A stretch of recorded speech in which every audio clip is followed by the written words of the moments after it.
Hello, my chickadees. Hello. This is our first stream in December. Heck yeah. Did you guys miss me? Yeah, I was away for a business trip, and that caused, like, the week before the business trip to get very chaotic and getting ready for the business trip.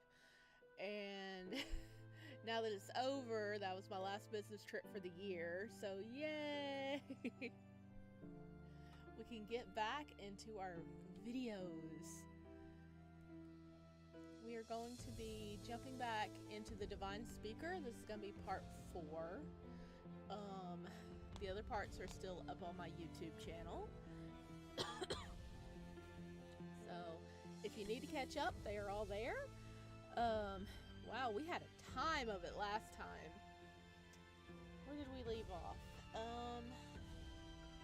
Our boys, Raen, Fawn, and Leos had got to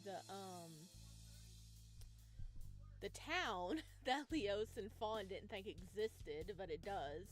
Not Leos and Fawn, Leos and Raen. And, they got there, and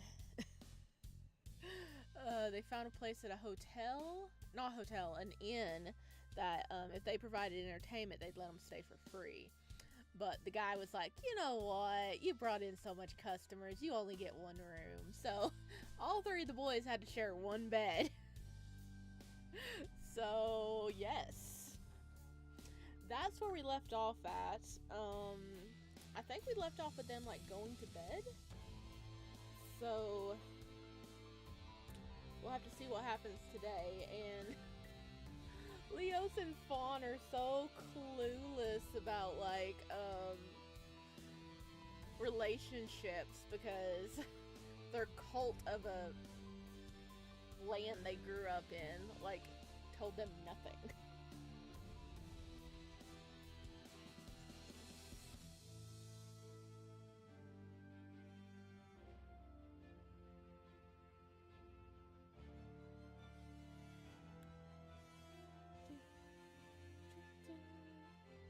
Okay. Just had to send out another notification, so we're going to jump on in here. Load. Oh yeah, it saves in reverse here. So this is where we stopped? Yeah, they just woke up.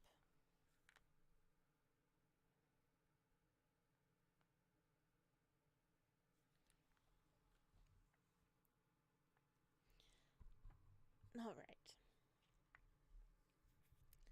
I opened my eyes to find an unfamiliar room. What happened yesterday? Ah, that's right. That fight. Fawn singing. That weird guy. I rubbed my head, which ached dully. Another dream. They really aren't as alarming anymore. Oh, sorry, water bottle. They really aren't as alarming anymore, though. They're just there. Okay. I scratched at the black markings that ran up my arm. Still there too, huh? Or at least I tried to scratch at them. Something heavy was holding down my arm. Is Fawn on our arm? And my legs. Wait a second.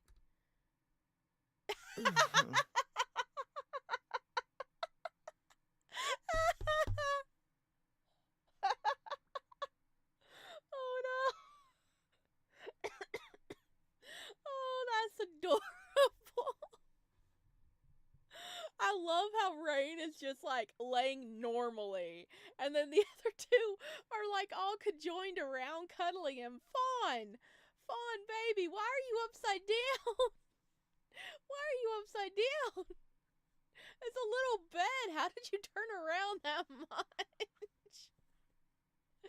Oh, good. They're both cuddlers. Hey, Aurelia, welcome in. We just started and we found out they both are snugglers.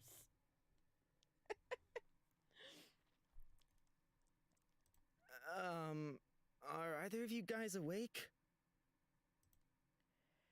How did we end up like this?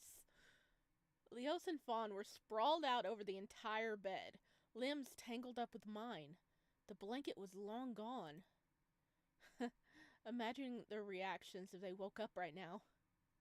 My eyes are blessed. Yes, mine too, Aurelia. Hey, you two. I have to try and remain calm here. It's not funny. Yes, it is. Oh, look, he's kind of smiling now.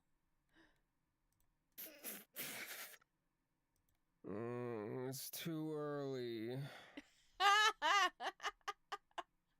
Our assassin? You sound really adorable at the moment, Leos. What happened? Stay away from him.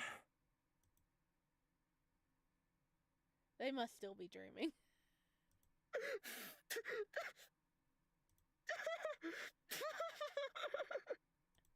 Ugh. Why are you so noisy so early in the morning? Huh?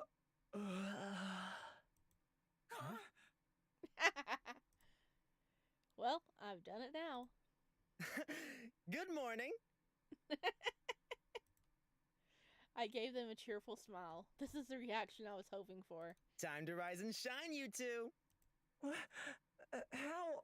Why is this? He can't even finish his sentence. Oh dear. This is obviously an accident. Yes, an accident. Aw, you're a snuggler. Oh, there's something I wasn't expecting. Leos has gone all red in the face as well. Don't be embarrassed. I don't mind being squished between the two of you. You guys kept me warm and cozy. Because apparently the blanket's long gone. That was the final straw. Fawn is so pretty. He is. That was the final straw. Fawn jumped away and searched desperately for the blanket to cover himself up. Oh, he he has to cover up certain areas, does he? Oh dear. Okay, hang on. Okay.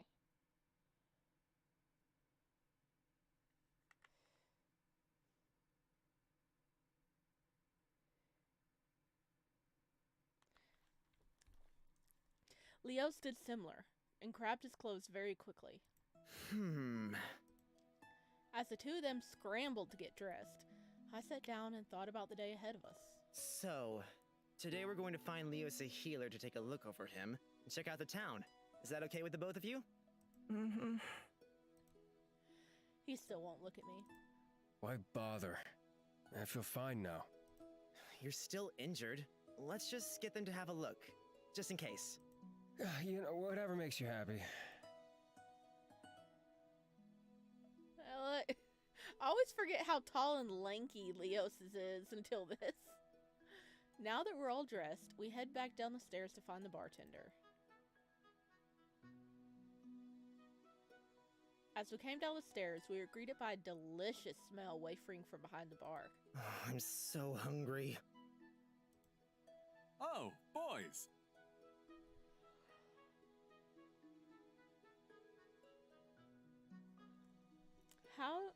How did Raen not feel a head on his stomach? How did he not suffocate? I mean, maybe it was more rested on his ribs? But that's a good question. Shut up. God, you're both too noisy. Leos puts his fingers to his temple. Whoops! Didn't mean to scare you. Really? You do it every single time. Somehow, he'd appear from behind us and grabbed Fawn and I by the shoulders. Did you guys sleep okay? They slept very well, thank you. Yeah, we did. Thanks so much for letting us use the room. Well, actually, I feel a little bad for what I did. Just a little? I had to sleep pressed up against these two guys and you only feel a little bad? And, well, because of that, I decided to make you guys a meal. Do we have to entertain people for this too? Of course not. On the house. Take a seat and I'll bring it out. He disappeared back into the kitchen. Well, that's nice of him. He could be poisoning us for all you know. Don't you think maybe you're trying to see the worst in people? Did anyone ask you, Fern? Hey, get his name right. That's not my... Be nice. Let's just take what we can get for now. That's not my... We'll have to find a way to get some money if we're going to survive out here. Not my name. How do you suppose we do that, huh? Like those guys back in the forest? No, of course not. We're nothing like them. It's like, no, don't feel bad. In fact, thank you. Yeah, we get free breakfast. And also, we got to cuddle two hot boys. So, yes, thank you. You really are nothing but a goody two-shoes, aren't you? You should feel lucky that I didn't find you earlier. You wouldn't even be here. Someone woke up on the wrong side of the bed. Why are you trying to pick a fight? You... Breakfast up. Wow. He laid out nearly a dozen plates, piled high with meats, vegetables, and fruits I never seen before. Dang! He's feeding us good. This is amazing. You made all of this? I work as a chef during the weekends, so this is no big deal. You three did me a favor anyway. We'll try to find some way to pay you back, I promise. There's no need, just enjoy the food. That's enough payment for me. Well, at least sit down and eat with us. There's no way we could finish all of this alone. Oh, he did sit down with us. He sat down at the table and handed out plates. By the way, what can we call you? The name's Nikos. I run the place, and my brother usually does the cleaning. Nikos is the owner of the Sleeping Ostrich Inn. He seems like a generally nice guy and let us have a room for free. Seems like he's unused to the amount of customers we brought in, though.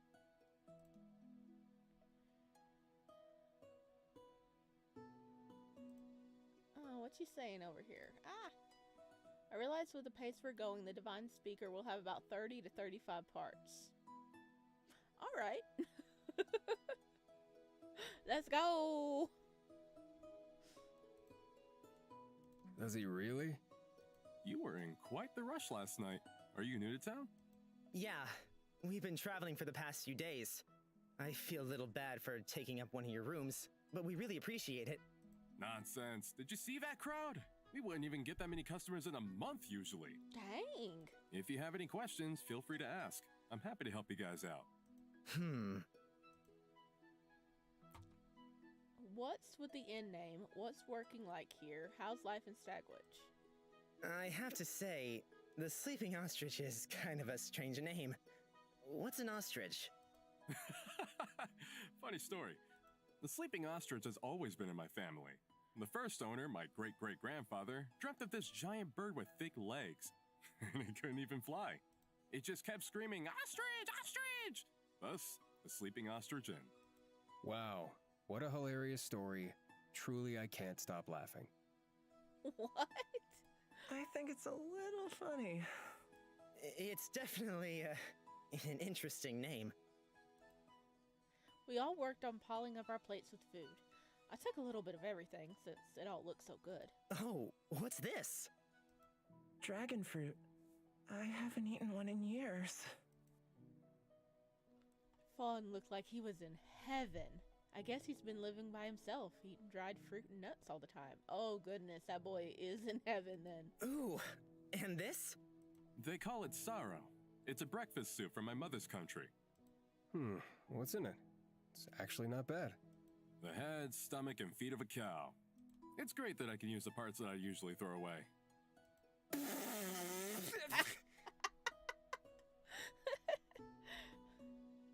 I want to meet Leos's voice actor. It's so good. Are you serious? Put this filth in my mouth and now you tell me? You think this is funny? It was in my mouth. My mouth! I think it's hilarious. You should try new things. You liked it before you knew what was in it, buddy. I took a spoonful of the sorrow to my lips and tried it slowly. Despite what it's made of, it was actually pretty tasty. You disgust me. I'll try some too. It's so good. Oh, eggplant. You like it? It's my favorite. We grew them at the orphanage at home. Oh, so now you're an eggplant farmer. Amazing. Oh, come on, Grumpy Gills. You can... Come on. You can have a better day than this. Dragon fruit doesn't taste like anything, a most watered down pear that causes indigestion. Stop lying. Well, you know, maybe he likes it. Anyway, so baby likes dragon fruit. Actually, I've never had a dragon fruit. Add that to the ever-growing list of things I need to make from video games. I still need to make the dandelion salad. I forgot about that when we actually had dandelions this winter now. I need to have a cooking stream one day and make all this stuff. Leos yawned with a grumpy look on his face. Apparently even mercenaries can be bad with mornings.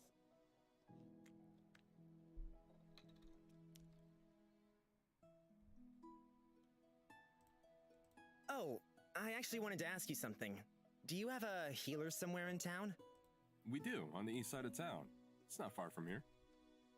He looked me up and down. Are you injured? Thanks. We just want to get something checked out quickly, then have a look around town. Well, if you're going sightseeing, we have one of the best beaches this side of Sitkaeum. That sounds nice. We'll go check it out later then.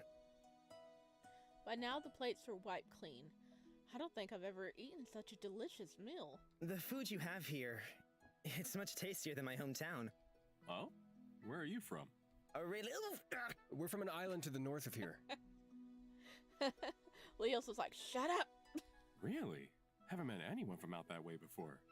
Why did you... He elbowed me again. Vitus isn't half bad, is it? Vitus? Huh? You don't even know the name of the country you're in? Oh, of course. Yeah, it's nice here. My mother traveled here from the Black Isle 50 years ago. One day, I'd love to visit her birthplace. Came from an island off the coast of Stagwitch 50 years ago. Huh. I hope you'll get to, one day. Leos pulled at my sleeve under the table to get my attention. Well, it looks like we've somehow managed to finish all the food. Oh, we should be on our way, right? Right. Why do you keep...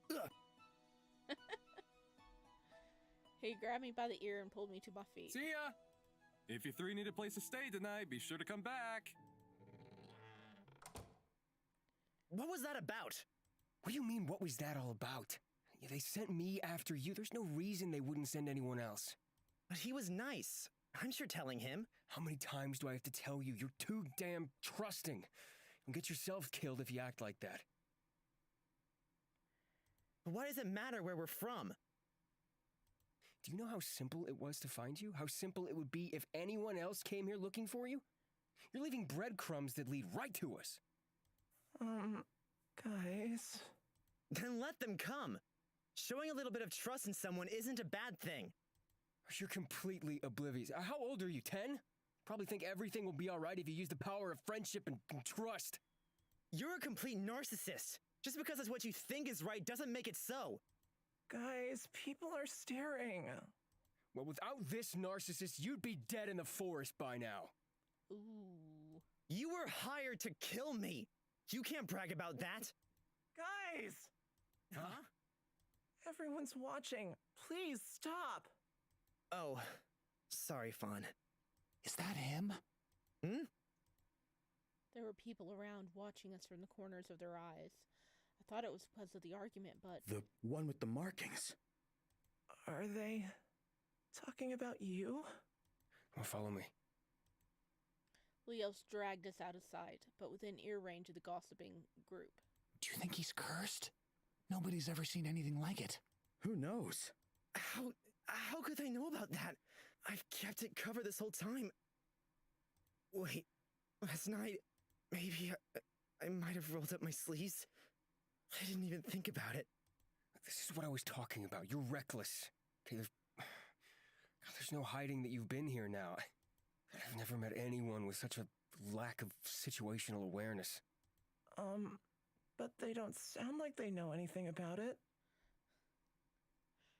Hey, magic is friendship, Lizos. Well, he is starting to care for these two, you know, because he pulled him out of sight. He's trying to stop him from being murdered. He's just being a grumpy cat, not agreeing that he actually is starting to like these two. And doesn't stop them from telling anyone who asks. Oh. I'm sorry.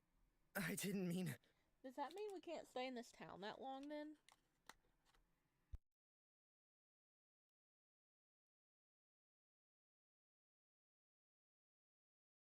You know, because people are already aware somebody's marked.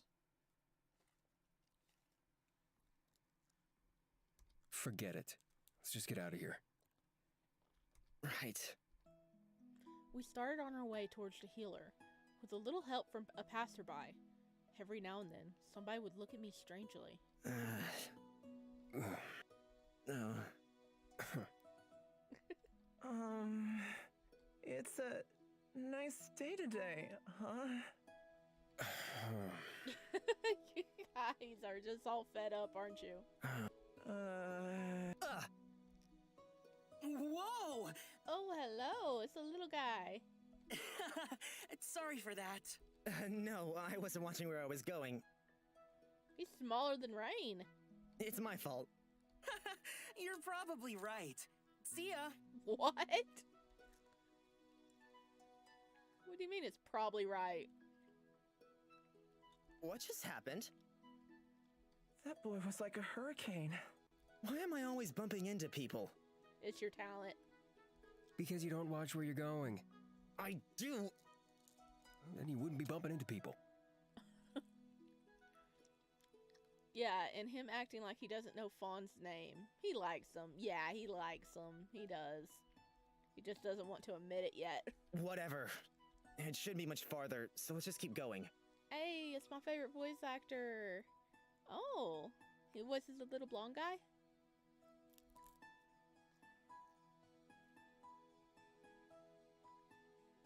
After a short while of searching, we finally found the healers, a small red and gold tent set by the side of the road, and a wooden sign leant against the entrance. The way Nikos explained it, we were expecting a hospital, not a stall on the side of the street. This looks like it. I went to part the curtain, but Leos had stopped me. You don't need to hold my hand. I'm capable of going in by myself.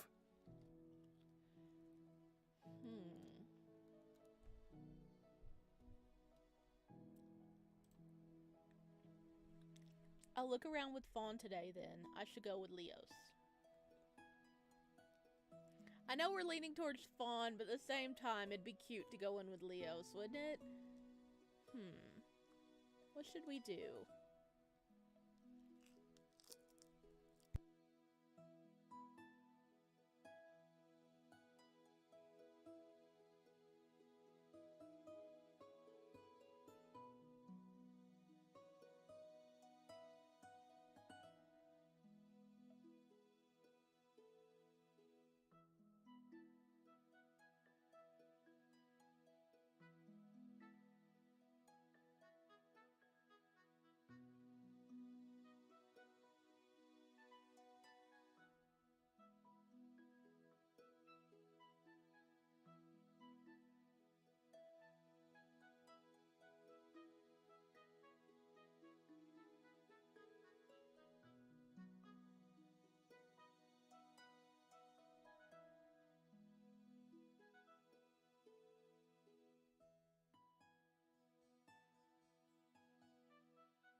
Yeah, I recognize his voice from a game called My Burning Heart. It's like Dama Mirage, but Arab. I think I might have that in my library already. I don't want to leave Fawn alone, but I kind of want to go with Leos.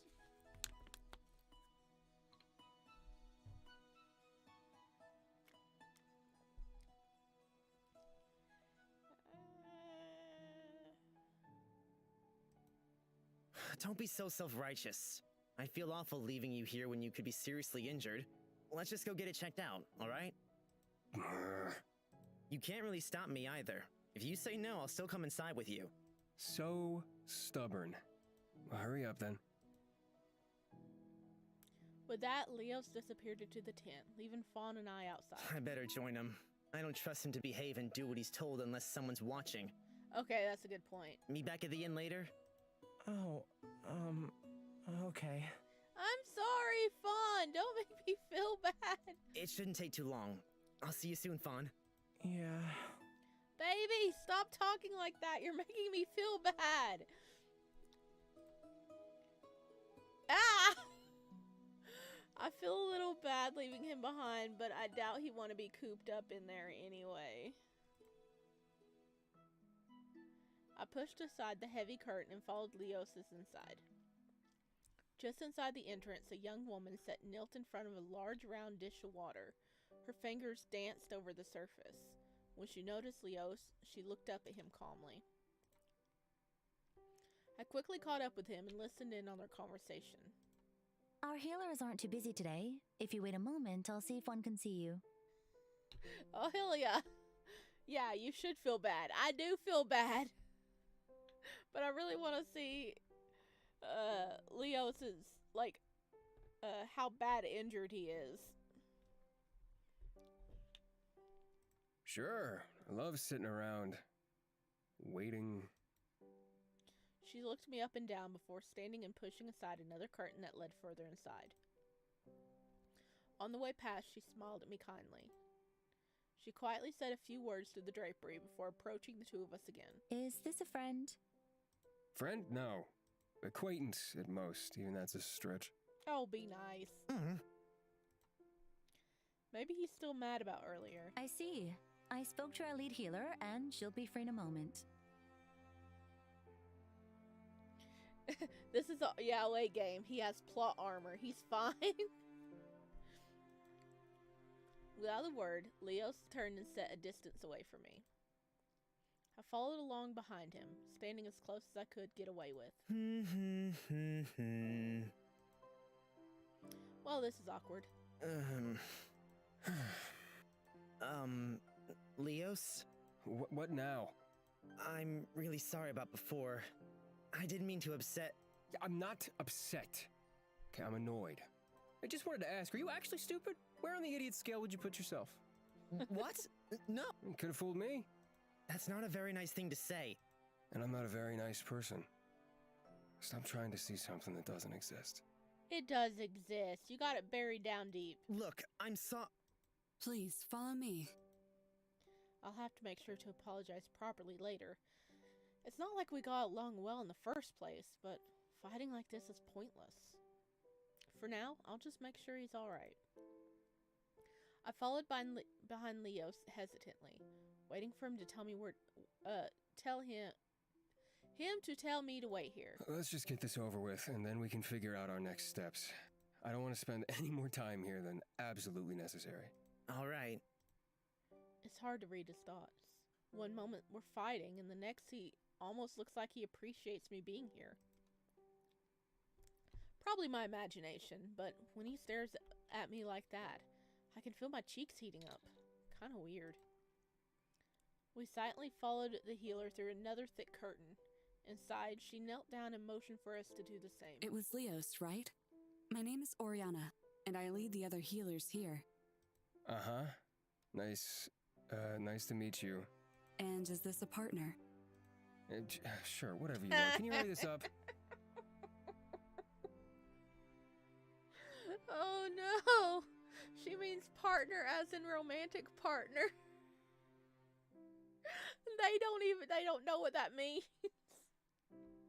Leos, please, just be nice. Sorry about him.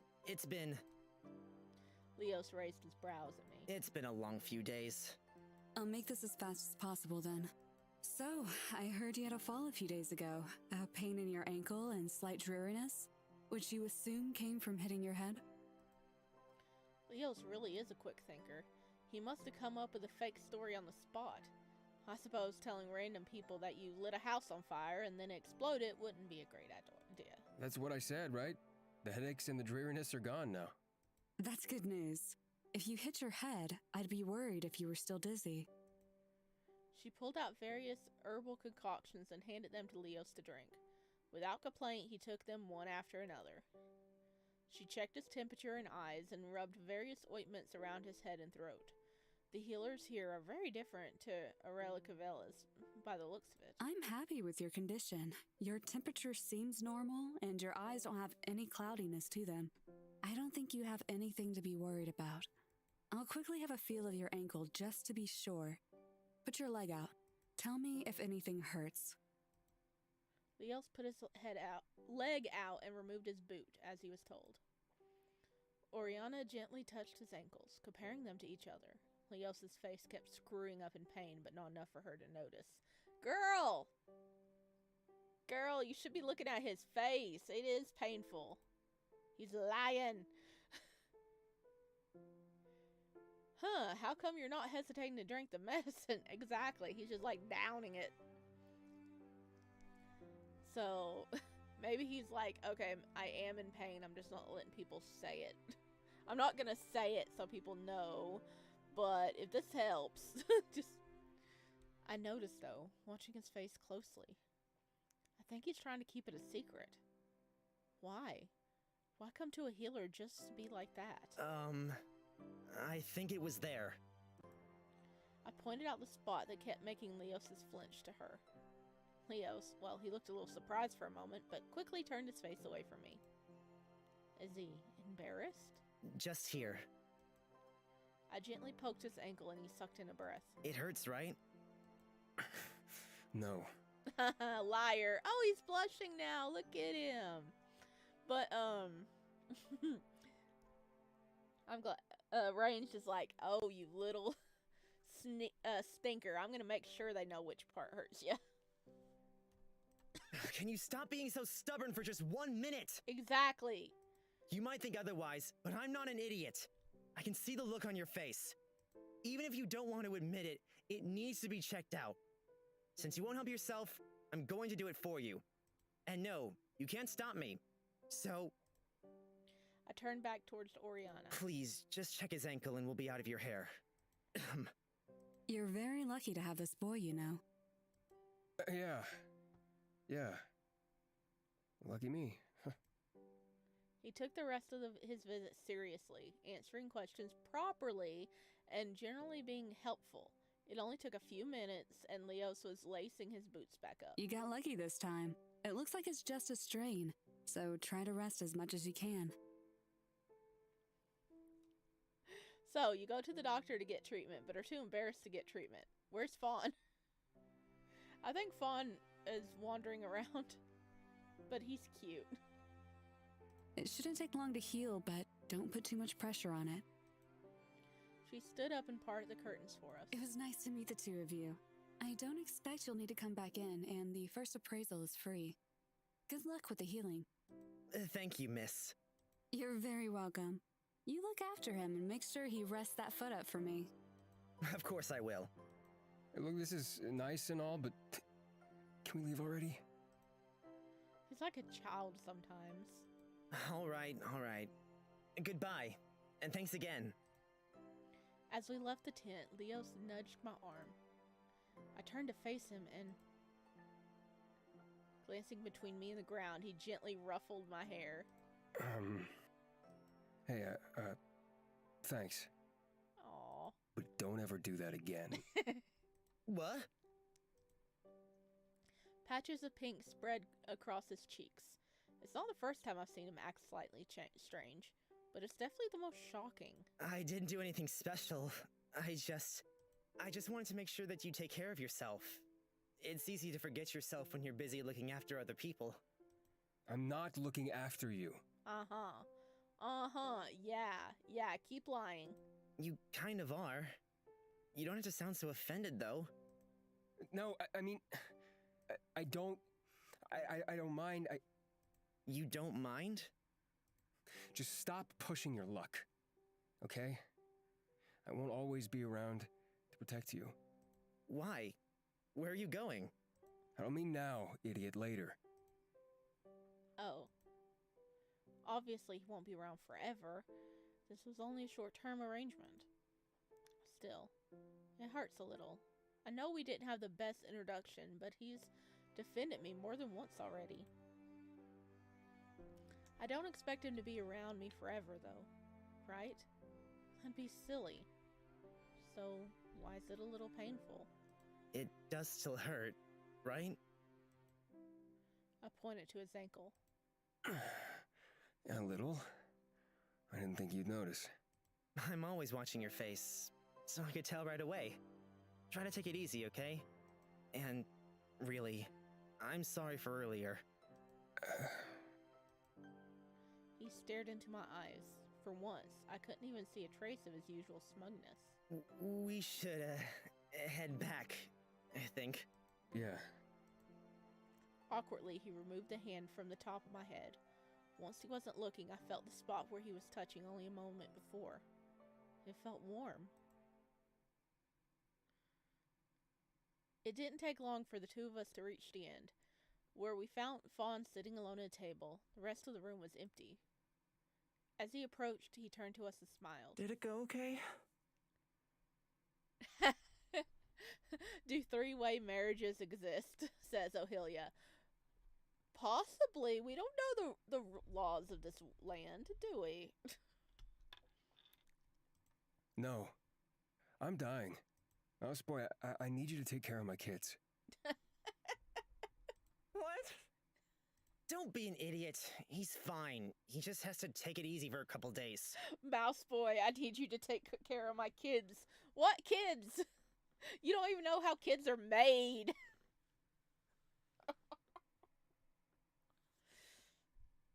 Isn't that right? Yeah, whatever. You ruined my fun, though. Leos pulled out a chair and sat down with Fawn. I guess I'll do the same then. Nikos was nowhere in sight, so the three of us sat alone in the inn. Outside, a few people bustled around, the sun still high in the sky. So, what do we do from here on out? What can we do? What do we even have to do? We might as well make ourselves comfortable here for a while. We don't have anywhere else to go. Honestly, what do you even mean by we? I only came with you because I had to. I see no reason to stick around. I guess so. But you can't just run off alone. Where would you even go? Wouldn't it be rude if we just kept staying here, though? We can't rely on Nico's good nature forever.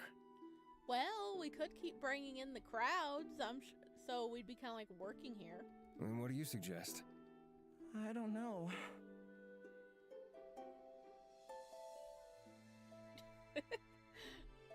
Okay, you're not wrong, Aurelia. I bet he would really die if he found out how kids are made. Yes. Then why bother opening your mouth? Hey! Dude! We need like one of those little, water spray bottles and just like spritz him with water every time he's rude. Be like, no! Sorry. For now. Kaz? Is that you? The door to the cavern opened with a creak. Huh? Sorry, I think you've... Caspian! It is you! Wait, what? You haven't aged a day! How long's it been? I looked up from where I was sitting. An older man was standing by our table, looking into my face eagerly. That name. Where have I... I've heard it before. He's not... That's it. It has. How long would you say it's been, really? Fawn and Leos flashed me a confused look, but I ignored them, if this is what I think it is.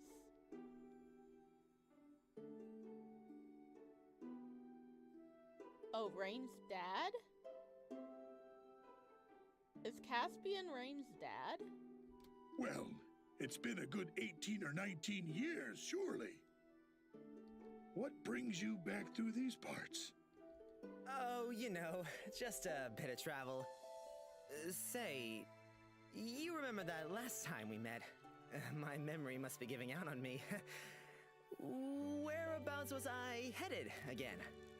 You're still the same old guy after all. You were on your way to Oxamer, right? Of course. How could I forget? Anyway, it was great seeing you again. We should catch up sometime, if you'll be around these parts. Oh, sure. I'll be around town, so drop by again sometime. The old man turned and left. A silence filled the room. What just happened? Caspian. This is it.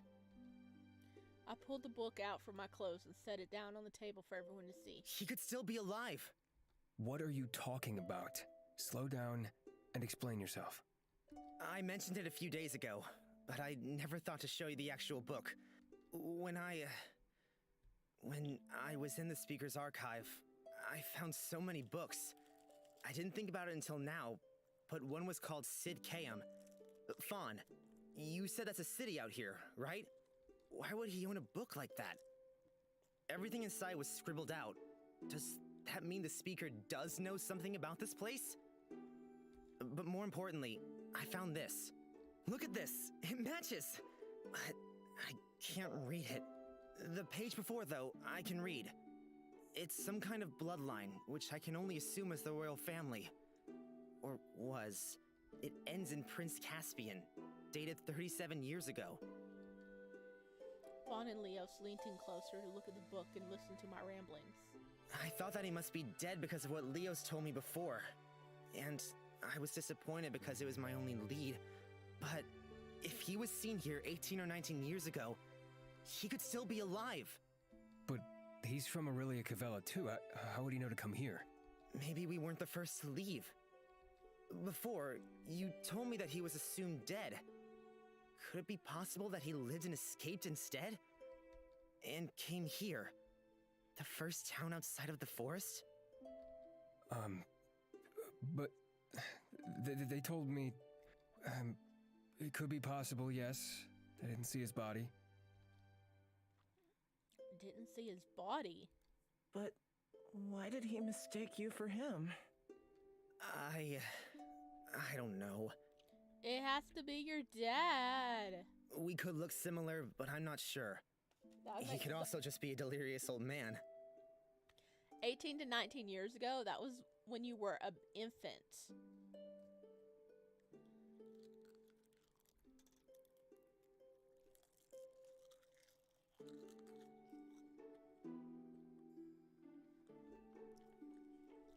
Hello, Jalemy. Welcome in.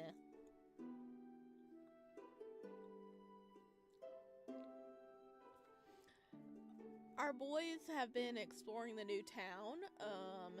We took Fussy Butt to the doctor, and he only had a sprain in his ankle. And we were figuring out what we were going to do next. And a guy came in and mistaked Raen for somebody named Caspian. So we believe it's the Prince Caspian written down in the Speaker's book. But we think that Caspian is Raen's dad. I keep pausing reading because I'm over here snacking. I'm snacking on seaweed, actually. I know it sounds weird, but it's actually really good. I thought on it for a moment, but even if I did look like him, no one ever told me at home. Caspian. He might know something about these markings. I have to find him. Caspian was the last prince of Aurelia Cavella and was set to be crowned as king until him and his entire family died. Leo said that his body was never found, though. By all accounts, he could be alive. If Caspian passed through Stagwitch 18 or 19 years ago instead of dying with the rest of his family, he's my only hope. But I won't force you two to come with me. I couldn't. We've already done so much together. It was a real journey. I'm coming with you. Me too. What? I just said... They want their cuddle pillow. They slept so well. They want to go where their cuddle pillow's going. I've spent enough time around you to know you'll easily get yourself killed if you go by yourself. Unfortunately, I owe you one. And I just want to come with you. I don't want to stay here alone. Seaweed is my enemy. I swear I'm allergic. Oh no! Oh no. No seaweed for you, Aurelia. It's all for me. It's all mine. Not yours. All the seaweed for me. Oh no. I just recently found these like seaweed snacks. And I wasn't expecting it, but I've kind of low-key got obsessed with them. And I kind of ate like way too much of it yesterday. Guys, thank you so much. You can thank me later when I save you from Flower Boy cooking you up for dinner. You're still on that. What? I don't eat people. Oh, of course not. He turned his eyes back to me. The real question is, why didn't you tell me about this before? Well, you were trying to kill us. Do you think keeping secrets will help you find him? A minute ago, you were telling me I'm too trusting. And it's not like he knows everything yet. That strange thing that happened with Fawn. I've heard of Oxaber. It's pretty far from here. A few days' walk at least. How are we meant to get there if walking isn't an option then, huh? Yeah, because his ankle. Maybe you could hitch a ride on the wagon? Whoops! Didn't mean to scare you. Apparently that's what you do best, according to Leos. So... Oh, we need to for put the a love bell of- on him. Yes. Yes, you did mean to scare them. We need to put a bell on him like a cat, so we can hear him coming. Where do you keep popping up from? I heard you talking about Oxabor just now, so I thought I'd give you a suggestion. Traders from Oxabor regularly bring their goods to sell at the local markets and back alleys. And they return with empty wagons. I'm sure if you ask nicely enough, one will let you hitch a ride. That's a great idea. Yay, the wagons, we're going to meet my favorite character. Ooh. But can he be greater than Fawn? Fawn is baby. But what do you mean, in back alleys? Probably illegal goods, Rain baby. Oxabor is known for its, well, it's glass. High quality, tough stuff. So they have a lot of questionable goods. You'll find out when you get there, I'm sure. A town a few days away from Stagwich. From Nico's description, it's known for high-quality glass products and questionable goods. I see. No, you don't see. Where can we find them then? If you head north, towards the outskirts of the town is our major stables. They usually park their carts up there. I'm sure if you ask around, you'll find someone heading to Oxabor. Then that's where we're headed. And take this. It's only a measly sum, but you earned it last night. He handed over a small, jingly sack. I'll look after that. I don't trust you not to get robbed. Again.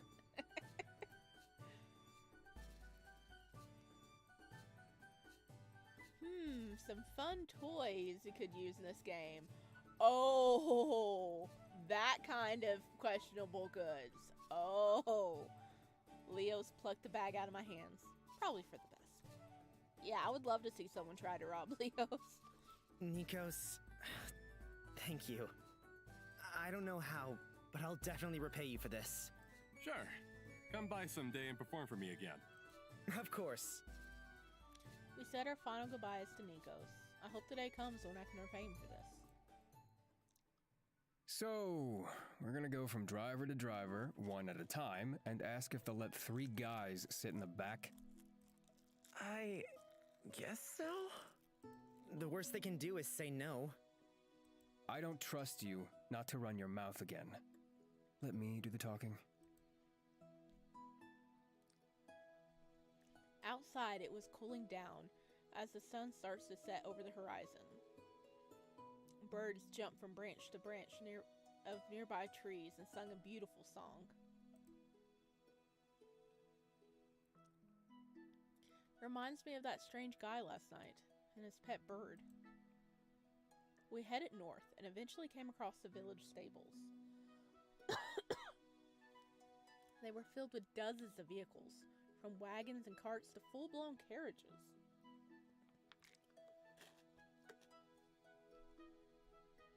One in particular caught my eye. Black, with a gold trim, and polished to perfection. Unfortunately, the driver was nowhere to be seen. Not that someone with obvious riches would let 3 dirty guys sit in the back. In fact, not many of the drivers were here at all. Most sat empty, the stables being nearly devoid of life. Is there anyone around? Look, Fawn pointed to a pile of wooden boxes where a large man sat and picked at his fingernails. I'll go. No. Leos approached the man quietly and tapped him on the shoulder. We're looking for someone that'll give us a ride to Oxybor. You know anyone? He remained silent, staring into Leos's eyes before grunting and pointing his chin in the other direction. When I turned to look, I couldn't help but be surprised. Sitting in the driver's seat of a cart was a woman with big messy hair staring into the distance. I know Leos told me to stay quiet, but... Hello, miss? She cast her large eyes down at me. Yes? My friends and I, we're looking for transport to Oxybor, but we don't know the way. Is this your wagon? Her wagon was average looking, wooden and a little rough around the edges, but sturdy.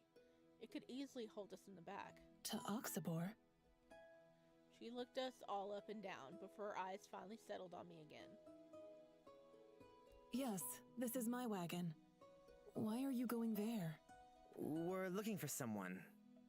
A friend. I see. Are you going to Oxybor?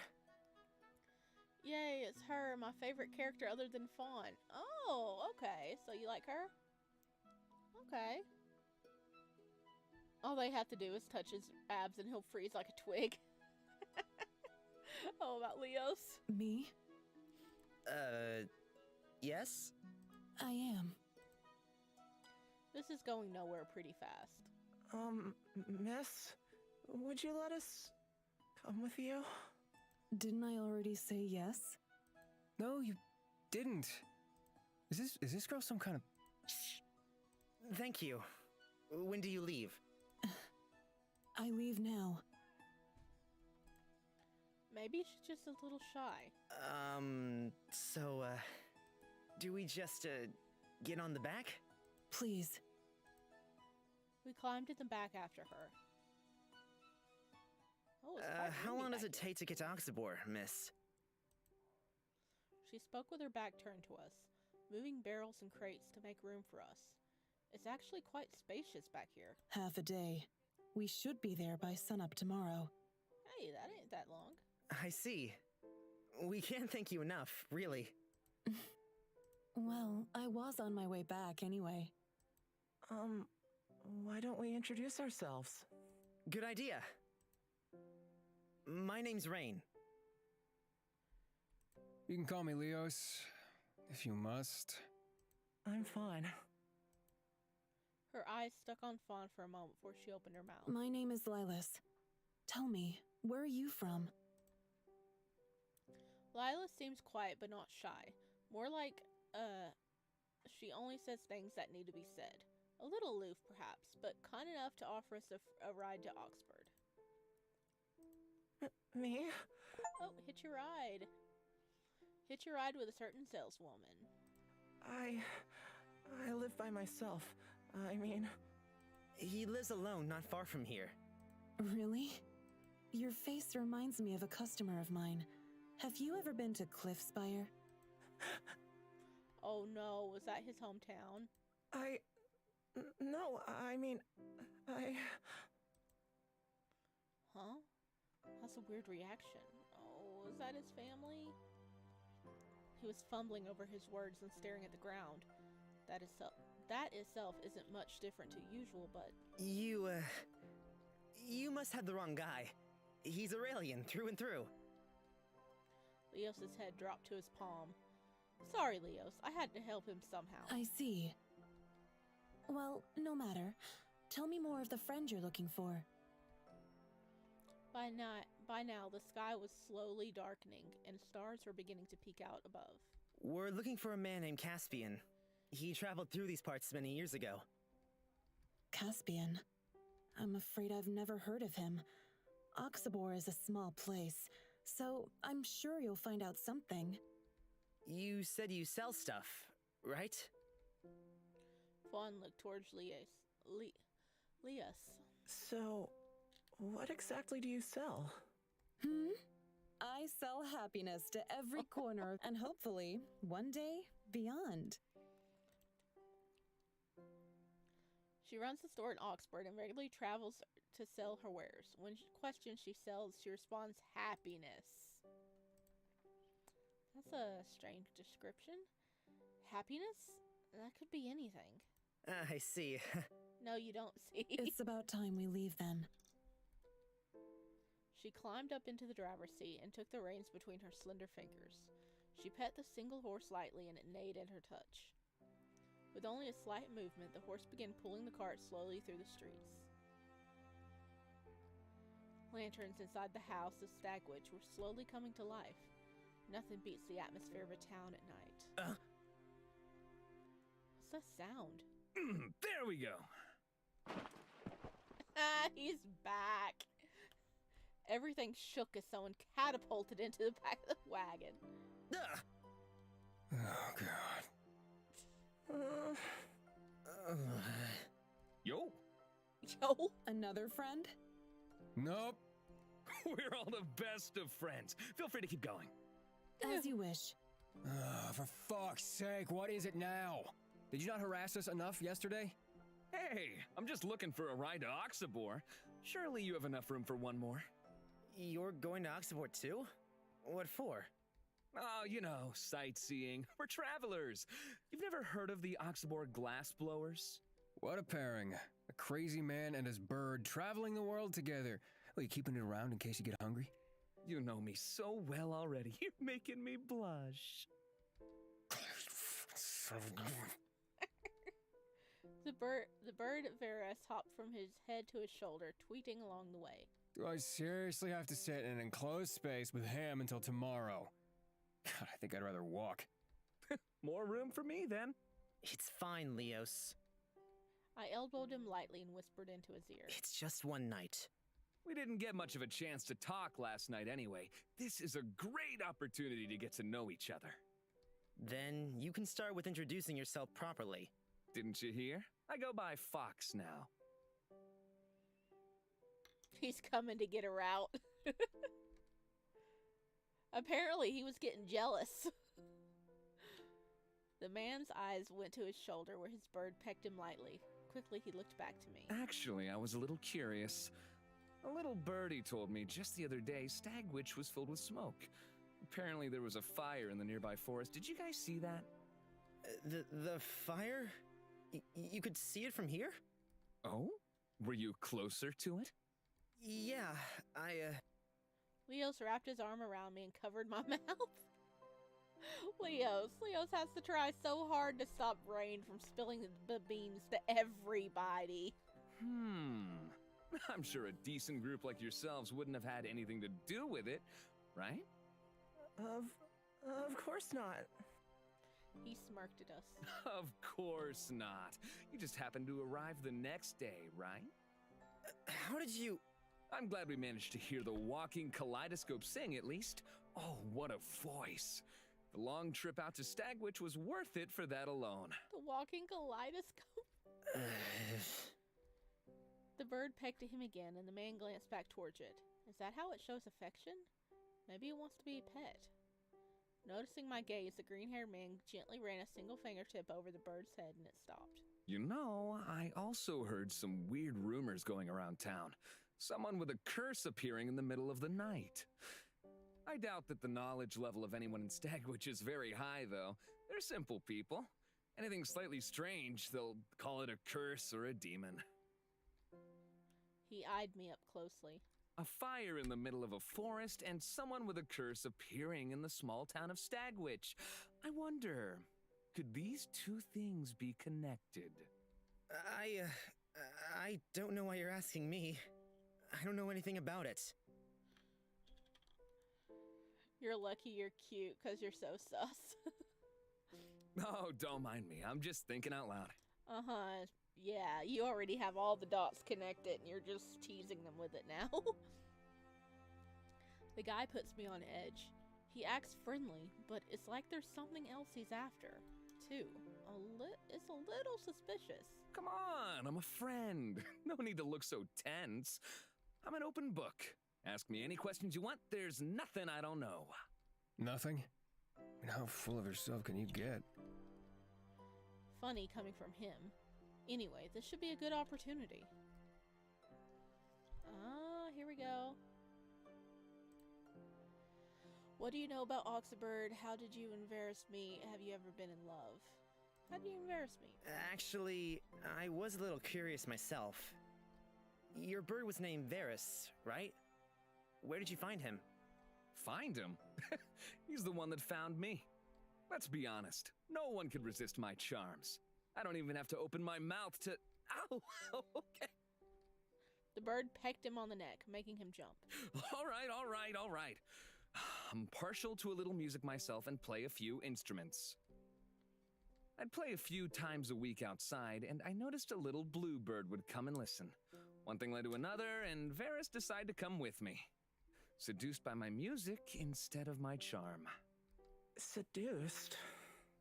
Do wild animals usually... That's not too different, to fawn. Keeping wild animals. I wanted to ask, but... His eyes light up again. Can you talk to animals? Don't be stupid. In a way, sure. Not another one.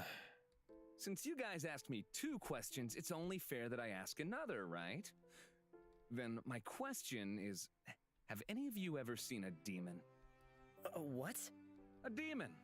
You haven't then, Red? I have a name. Leos? You know what?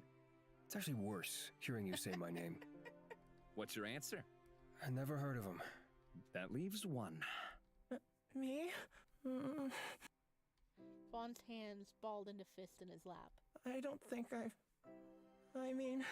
Oh, this is interesting. The quietest one, the least likely one, knows something? No, I just... Once, I think I saw some kind of demon. Are demons really evil? That's a decision you've got to make for yourself. Oh, fucking please. What do you know about Oxybor? Have you been to Oxybor before? Just the once. What do you know about it?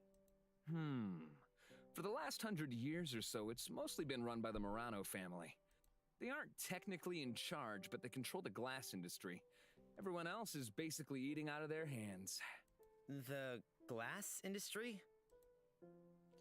Nico's brought that up too. When the Muranos arrived, Oxybor glass was so rare that only the rich could afford it. They capitalized on it hard and brought glass to the general populace. They bought terrain and heavy-duty equipment and financed the other companies that already existed. They basically bought the place out. The dialogue was dots. But Leos' voice actor couldn't resist. No, he couldn't. I like that he's like, oh, gee. Instead of using sand from Stagwitch and other nearby beaches, they started importing from the countries beyond the sea. Apparently, the sand is endless there, but I've never seen it myself to confirm that. It's a little strange. When they arrived, they were already drowning in riches. Where did they come from? You're very knowledgeable, sir. That was actually a really detailed answer. I didn't expect him to be so serious. They export all over Vitus now. All the way to Sidkam. I answered your question, so now it's my turn. A group like yourselves of such varied personalities. How did you meet? One tried to murder me and one saved me from like dying in the forest. So... Think quick. I met Fawn after I started my journey to Stagwitch. One thing led to another, and he decided to join. right? Right. And Red? Leos? He, I'm just along to protect them. Pay me enough and I'll do anything. Oh, really? I'll keep that in mind. Oh. Well. Uh. Leos, maybe you shouldn't have phased it like that. You're just gonna whip out some money and be like, well, you said if I paid you enough, you'd do anything. Come to my room later. Oh dear. Oh, the fanfic potential.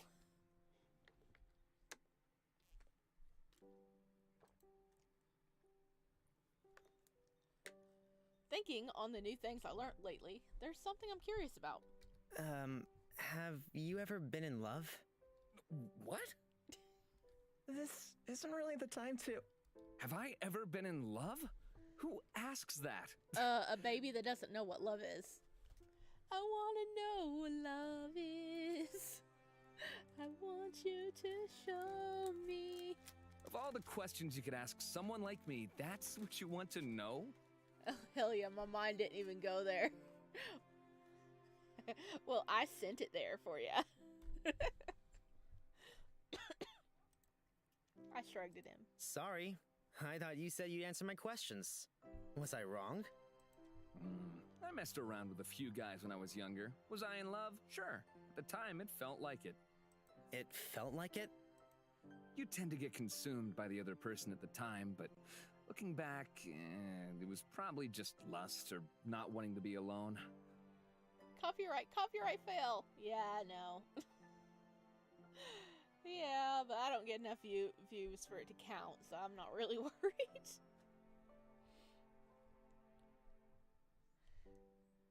Love's a little deeper than that. Really? Can you explain it to me? He raised an eyebrow at the question, but continued talking anyway. Ah, jeez, why am I giving out relationship advice to a kid? Because he doesn't have any relationship advice in his life. He doesn't even know what a relationship is. People often describe love as some happy feeling you get in your chest when you get along perfectly with your partner. It's more than that. It's the choice to stick by them through difficult times, through sickness, disagreements, and all the stupid things that either of you do. That's what makes your relationship stronger. Sometimes it has to be hard and hurt a little. It's all a part of the experience. It's exposing yourself and putting your complete trust in another person.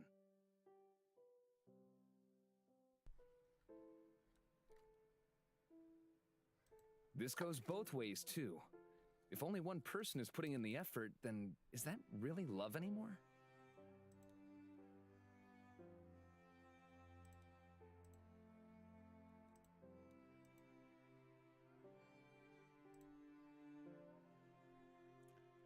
He can howl if you're willing to dump Fawn, but I highly don't suggest it. No, we're not dumping Fawn. Fawn is our baby. Sounds difficult. What about you then? I'll be honest, this is a little weird to be chatting about so casually, but you haven't ever been in love? His eyes hovered on Fawn for a second before moving to Leos. You have a few handsome bachelors right here. I, still don't really know what it feels like. Leos? Sounds like a waste of time. One little birdie is staying quiet. I haven't. Sometimes being honest with yourself is the hardest part. Oh, he knows Fawn is lying. Stagwitch was long gone now. When I looked out at the landscape, it was filled with fields and farms, with the occasional cottage or ranch. It was peaceful, watching the world go by from a gently rocking wagon.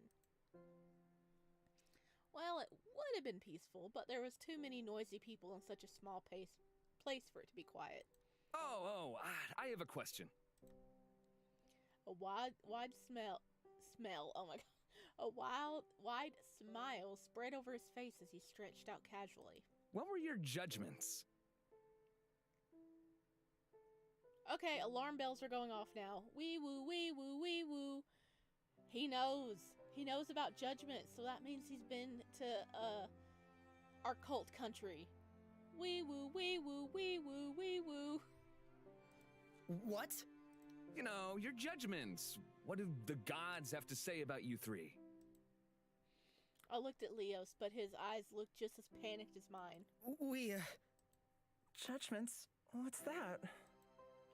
Fawn looked at the green-haired man with a straight face. Stop babbling nonsense. Fair enough. Forget I asked. Well, we've got a long journey ahead of us. Best I get some beauty sleep. I don't think sleep will help with that. You should give it a try, too. With a laugh, he leaned backwards enough for Varys to hop into his chest away from the wind. A wide smell. You've been reading too many Omegaverse fanfictions. Yeah, no, maybe. Maybe I'm called out a little bit on that. Feel free to sleep for the rest of the trip if you want. We couldn't. Aren't you tired too? Not that it stopped the green-haired man. His eyes were already shut. I'm used to it. I travel overnight a few times a week. Offer to sit in the front. Offer for Fawn to sit in the front. Offer for Leos to sit in the front. Well, we'll go to sleep then. Oh, goodness.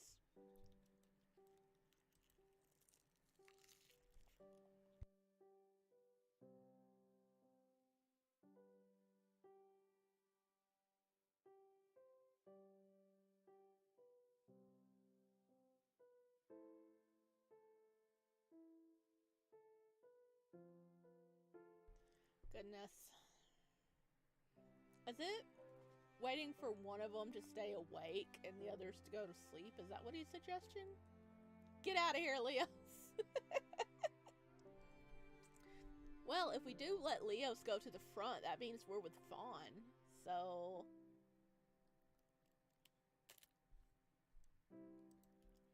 Leos, why don't you sit up front for a while? What? Why? Well, you don't seem that tired, and it'd be rude if we all slept while getting a free ride.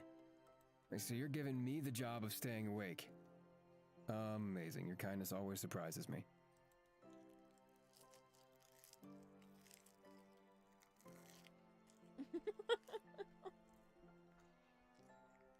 He complained the whole way, but still climbed out front. He's becoming really domesticated.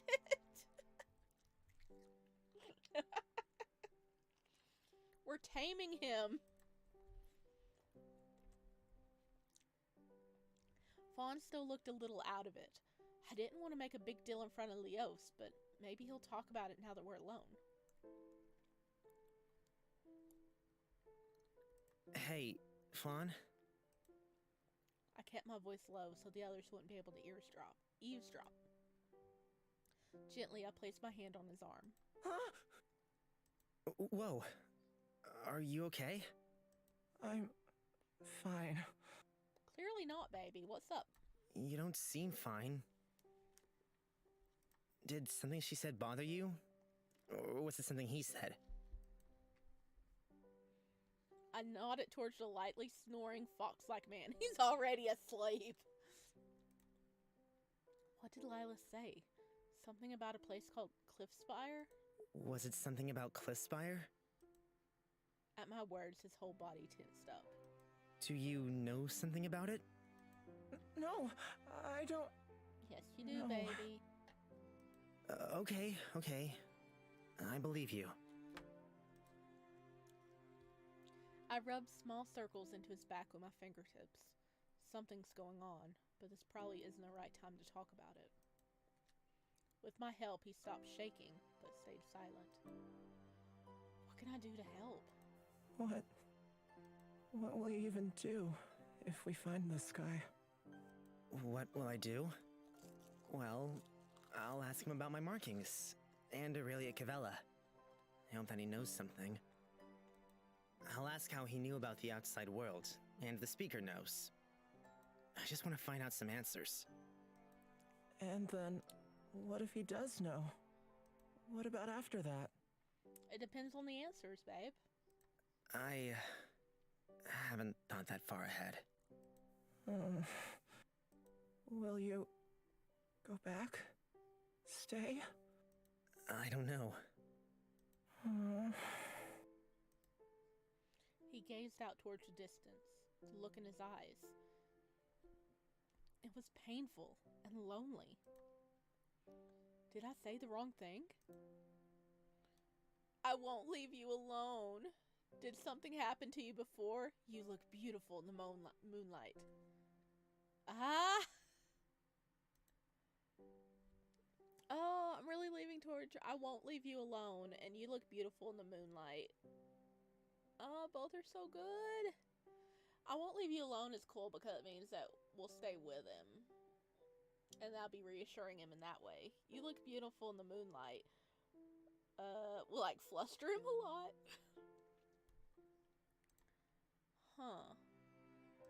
What should I do, chat?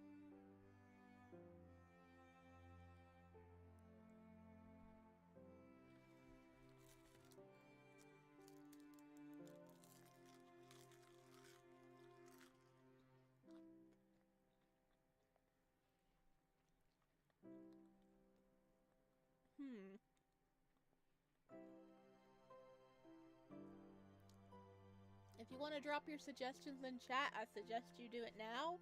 I'll give you guys a minute while I enjoy the last of my seaweed snack. I love Fawn. He's so adorable.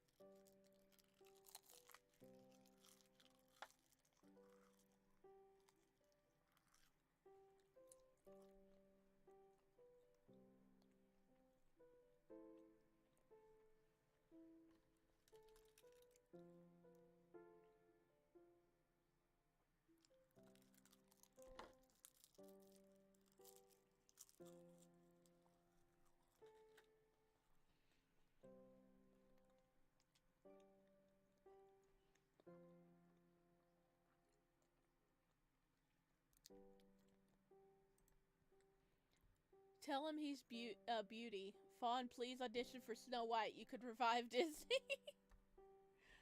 He could. He really could. Look how cute he is.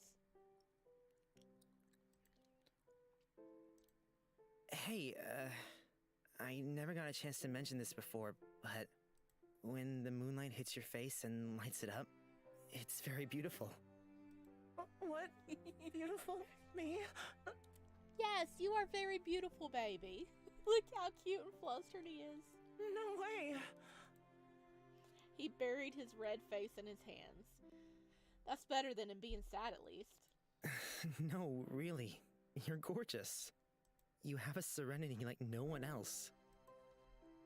I put my hand on his and squeezed lightly. I'll keep you safe, okay? I'm tired, so I think I'll get some rest. The back of the wagon wasn't anything fancy, but there was enough room to lean back and get a little comfortable at least. You shouldn't doubt yourself so much. We're friends, and I'll always look out for you. What if I did something bad? What then? Well, you wouldn't do something bad for no reason. I wouldn't abandon you. So cheer up. This is one big adventure. Who knows what tomorrow will bring? His face as closed his eyes. What?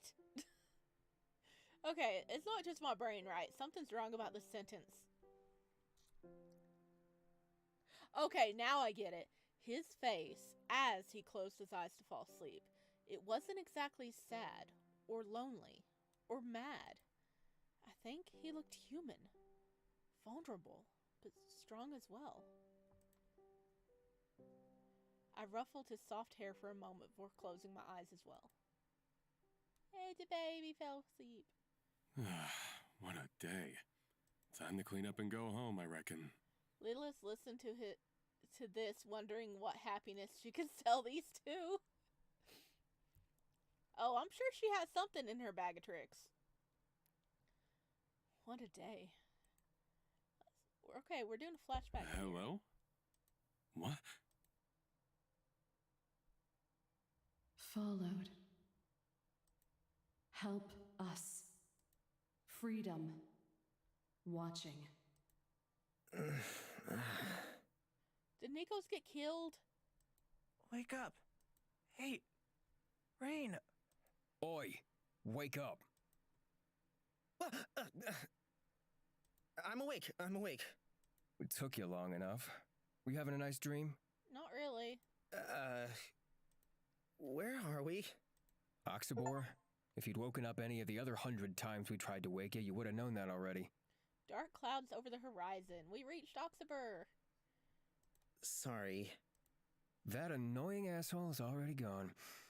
Left before any of us woke up. Did he steal anything? I poked my head out of the wagon. So this is Oxabor. The vibe was completely different to Stagwitch. The streets were quiet and the atmosphere dark. Oh, where did Lilas go? She said she had business to attend to, but we might see her around. Do you guys think something feels slightly off here? Yeah, we're in Mordor, apparently. Yeah, it's quiet. Maybe a little too quiet. Maybe everyone's still asleep? Maybe. Not everyone's like you, though. I hopped out of the wagon and had a proper look at the place we found ourselves in. Oh, yeah. That's different vibes. We're left in a wide, dark street, completely devoid of life. A dry gust of wind rattled windows and fences, let out dull creaks.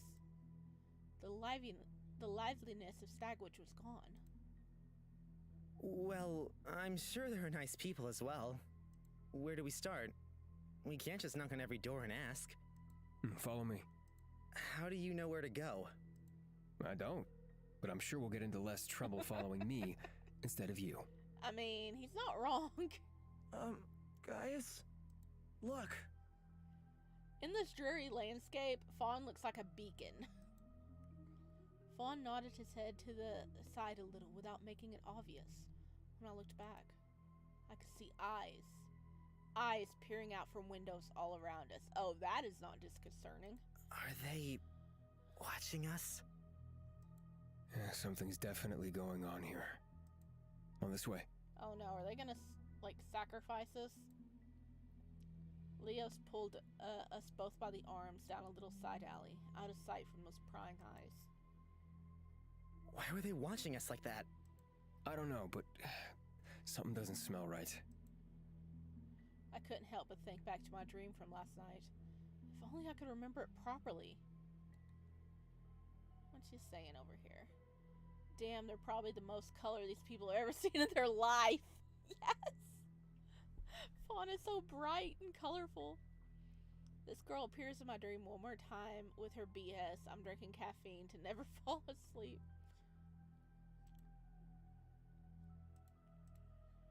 Followed. Watched. I glanced around in every direction, but no one was there. I still felt like eyes were on me. You don't think anyone's following us, do you? I don't know. That's not impossible. For now, let's travel down the back streets. I'm sure we'll run into someone friendly eventually. Right? Don't jinx us like that, okay? You boys look like you're in need of some new equipment. Huh? Wee woo, wee woo, wee woo. We need help. We need an adulty adult. At the intersection between two pathways, a lady with long black hair called out to us. Her clothes were tight-fitting and shiny. Equipment? Yeah, I see that whip you have there. I can tell we'll have some things you're interested in. It's not that kind of whip, lady. You have things we could use? Really? Of course.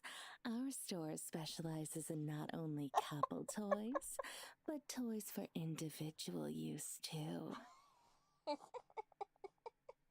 Yep, that kind of toys. Fawn, please save these two. Save them before their innocence is lost.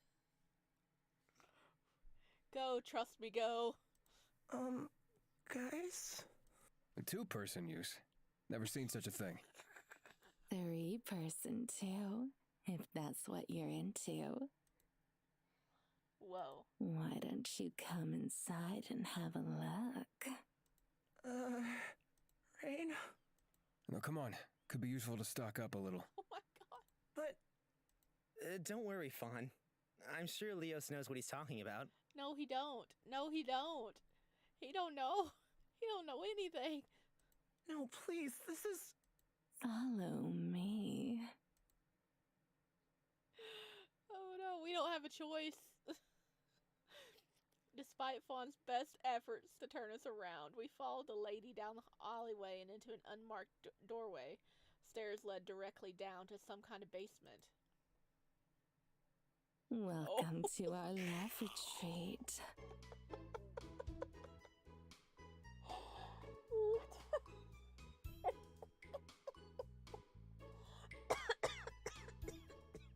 Love retreat is a love dungeon.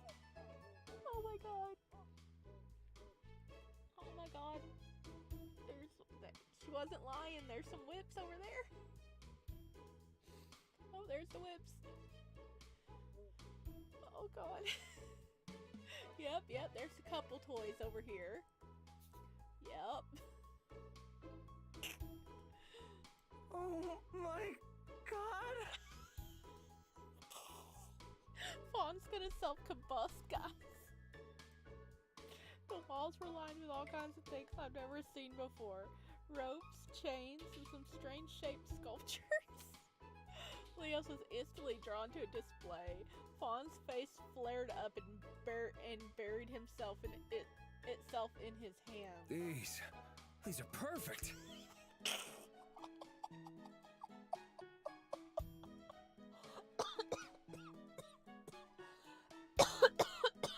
Oh, I'm dying. I'm dying over here, guys.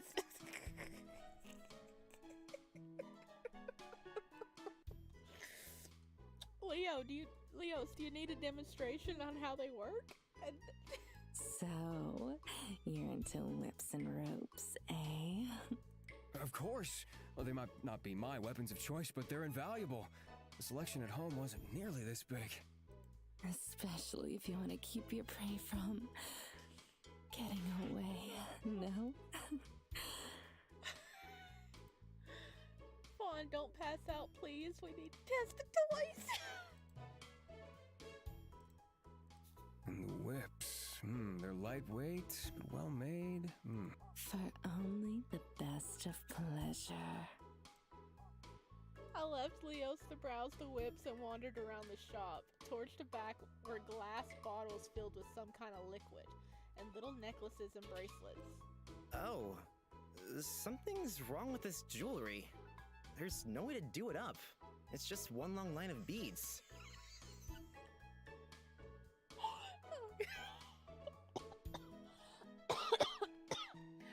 Buddy? Oh, I'm dying over here. I think those beads are not supposed to be put together. They, go somewhere deep inside. Put those down!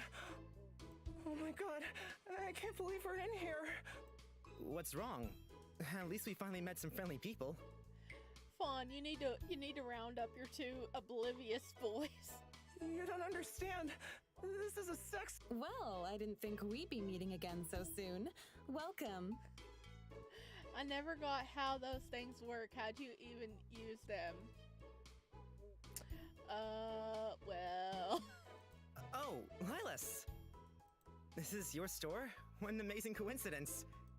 You have some interesting stuff in here. Thank you. I see Leos has found the whips. I I noticed he was carrying one when we first met. Do you use them together then? Together? I guess so. Sometimes he uses it while we're together. But mostly he uses little knives. They're kind of scary, but thrilling. That does sound thrilling. Make sure he takes enough care of you, too.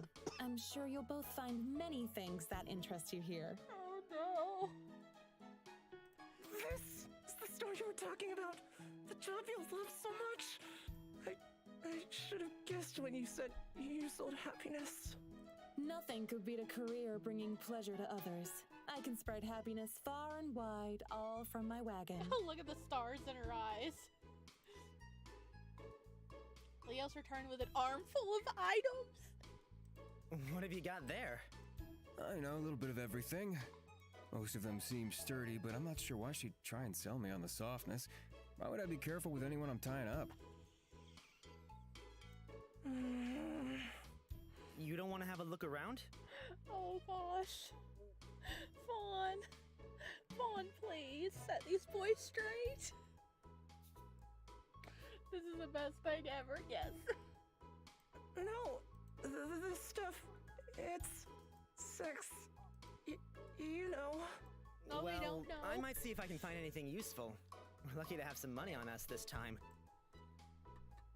With Fawn in tow, I walked around the store. A lot of the items were made of glass. What are these? Handcuffs? Seems like something Leos would like. Yeah, I think he would like those. And this? Some kind of soft ring. It's too big for my finger. Yeah, it is a bit too big for your finger. There's another part that it fits on perfectly. Please, I'm begging you. Fawn's just gonna drop. He's just gonna self-combust, okay? I'm waiting for it. The shape of this is kind of weird. What are these all used for? I've been trying to tell you. You use these to, you know. They don't know, Fawn. They don't know. Pleasure others. Or yourself. Pleasure? We walked back toward Leo's, carrying a few items. I pointed out the whip he was holding. Leos, does that bring you pleasure? These? I wouldn't buy them if they didn't. Ah, I see. I guess you were right, Fawn. That's not what I give up. You're killing me. They're killing me too, Fawn. Should we buy these then? Leo's handed over his assortment of items to Lilith, who slowly counted them all. Some of the things he picked out looked a little strange, but I trust his decision. That comes out at 350 plumes. 350? He dug through the pouch of coins Neos gave us last night. I'm positive there's not nearly enough in there to cover this. We might need to put a few things. You can put those on my tab. Oh no! Who are...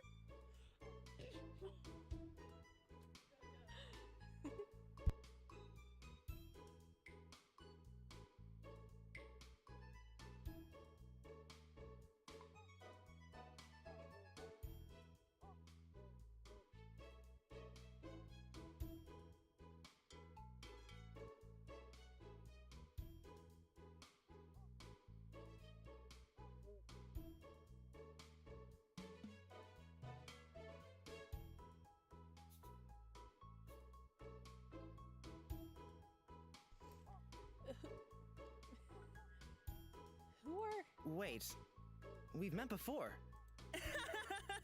You could never forget such a cute face. We bumped into each other yesterday in Stagwich. And here we are, meeting again. This must be fate. Have I finally met my Prince Charming? Are you here to sweep me off my feet and carry me into the sunset? Oh my gosh, look at the little chibis of them in the background with their collection of items. Anyway, you can put this all on my tab. You know I'm good for it.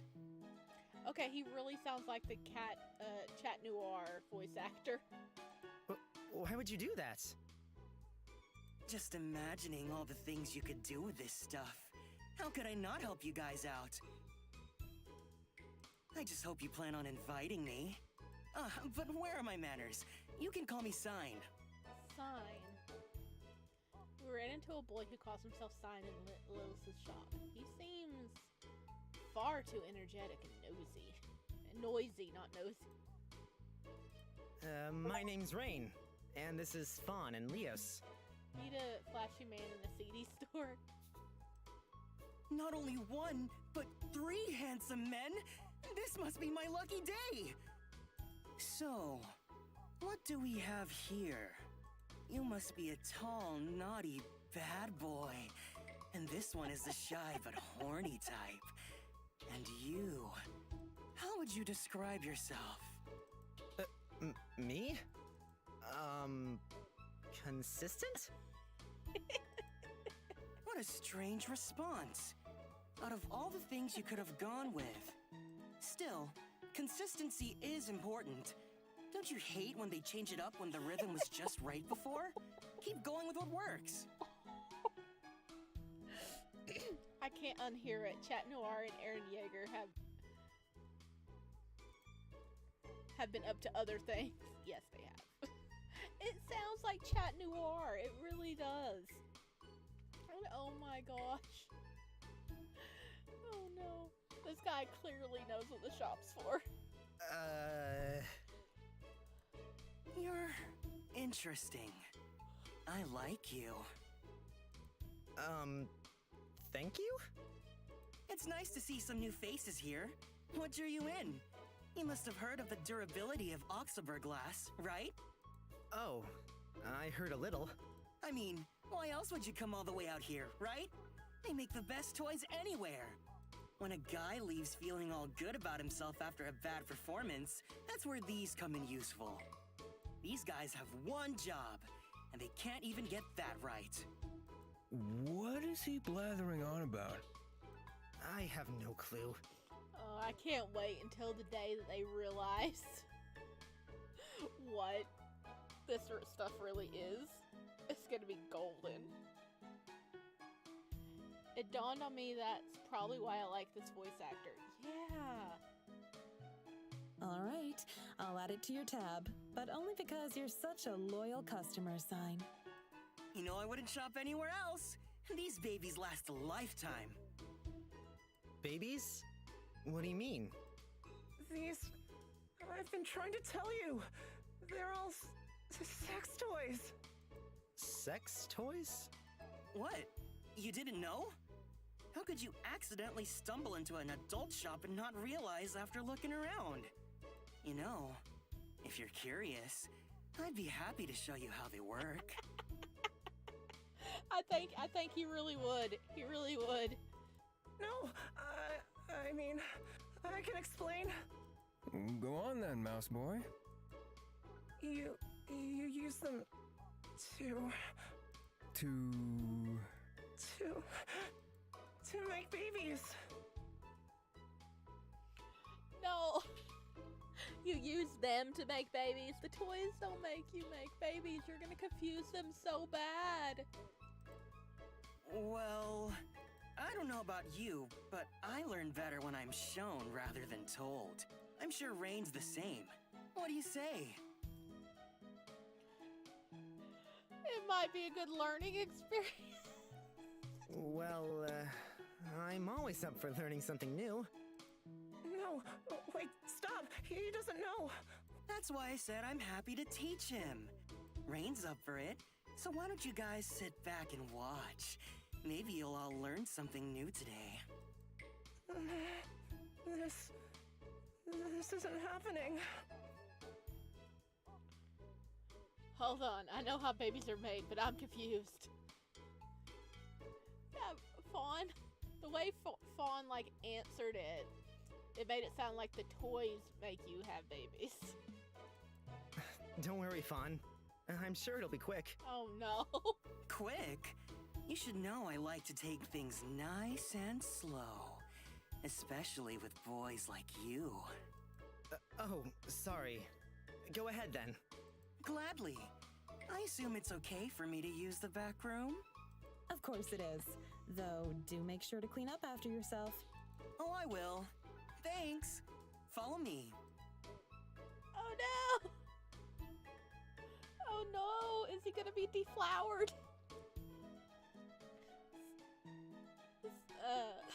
Sane leads us to a small door towards the back of the store. It was unmarked and worn.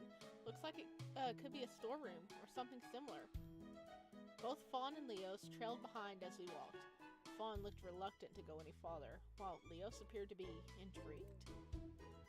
Why is Fawn so against it? Maybe following a strange man to a secluded room isn't the smartest idea.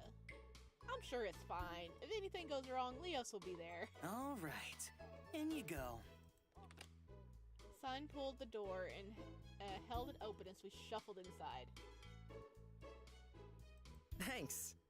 The pleasure's all mine. Fawn sucked in a deep breath as he looked around the room Sign led us into. Does Lilith live here? There's a giant bed in the center of the room. Ah, even more whips. Light but durable. Separating from us, Leo's found a wall filled with whips and ropes hung neatly up in lines. I like your taste. Your name was Leos, right? Leos was more intrigued in the whips than what Sign had to say. At least he's enjoying himself.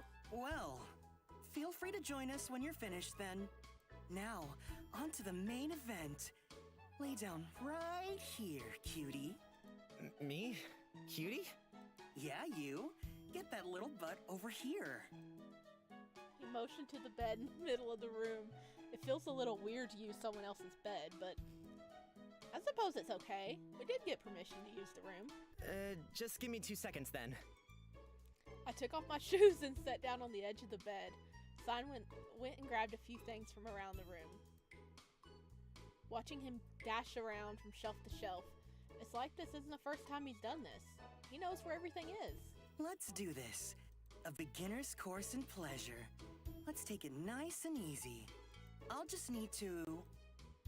Sign gently pushes me down until my back hit the bed. His hands were strong, but small.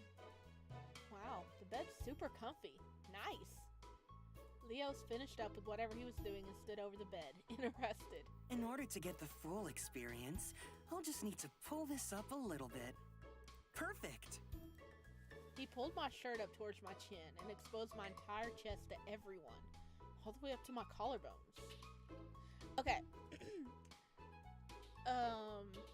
I do have it on streamer mode, so we're not gonna get any pictures, which is safe. I don't want to get, like, in trouble, but from what I understand, the text is still gonna be the same. It's just there ain't gonna be the pictures.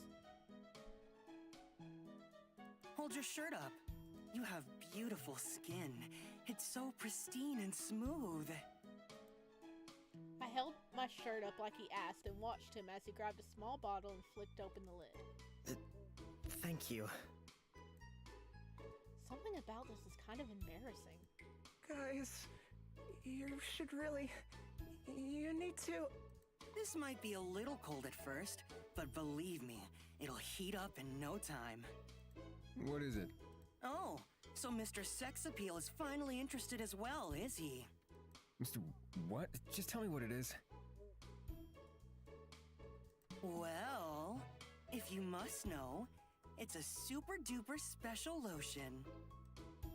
A lotion? Does it feel good? I wouldn't use it if it didn't. I'll show you. Sign scooped up a bunch of the lotion into his fingertips and smiled at me. He really enjoys teaching people. What a nice guy. Rain, this is a bad idea. Why are we doing this? Because they don't know any better, Fawn. You need to teach them. I'm not into doing anything against anyone's will, so just to double check, you want this too, right? Yeah, I'm interested. Before I could even acknowledge Fawn, Sign rubbed the lotion across my chest. That's cold. Oh, Sorry, we are getting a sorry. picture. Some kind of picture. You just have to give it a second to work its magic. Sign rubbed the lotion in small circles all over my chest. It took a minute, but gradually the lotion started to warm up. It feels nice. Kind of warm. told you! This stuff is for... See? I told you it would. It only gets better from here on out. Whoa. What's this feeling? Almost immediately after saying that, I felt a slight tingle all over my chest. Are you feeling it yet? Feeling it? The tingle was intensifying by the second. It made my body feel warm and strange. This is embarrassing, but having Fawn and Leos watch? What's this feeling? It's a little exciting. It tingles. Don't worry. It's supposed to feel like that. I don't... A shiver ran through my body, and a strange feeling welled up inside me. Signs barely touching, only lightly running his fingertips over my chest, and yet... The combination of his teasing, the tingles, and our audience. Agreeing to do this in front of an audience, too. It's even more exciting, right? Sign ran his fingers through my hair, pulling it back off of my face. His other hand inched downward, painstakingly slowly. With every brush against my skin, I felt like I was losing myself further and further to Sign. Suddenly, his hand stopped. What's wrong? You don't want me to stop? If you want me to keep going, you're going to have to beg. The warm feeling slowly wore off as he took his hands away from me. Beg? That's a little... Okay, that's enough! Stop! No more! Fawn trying to save his baby's V-card. He trying?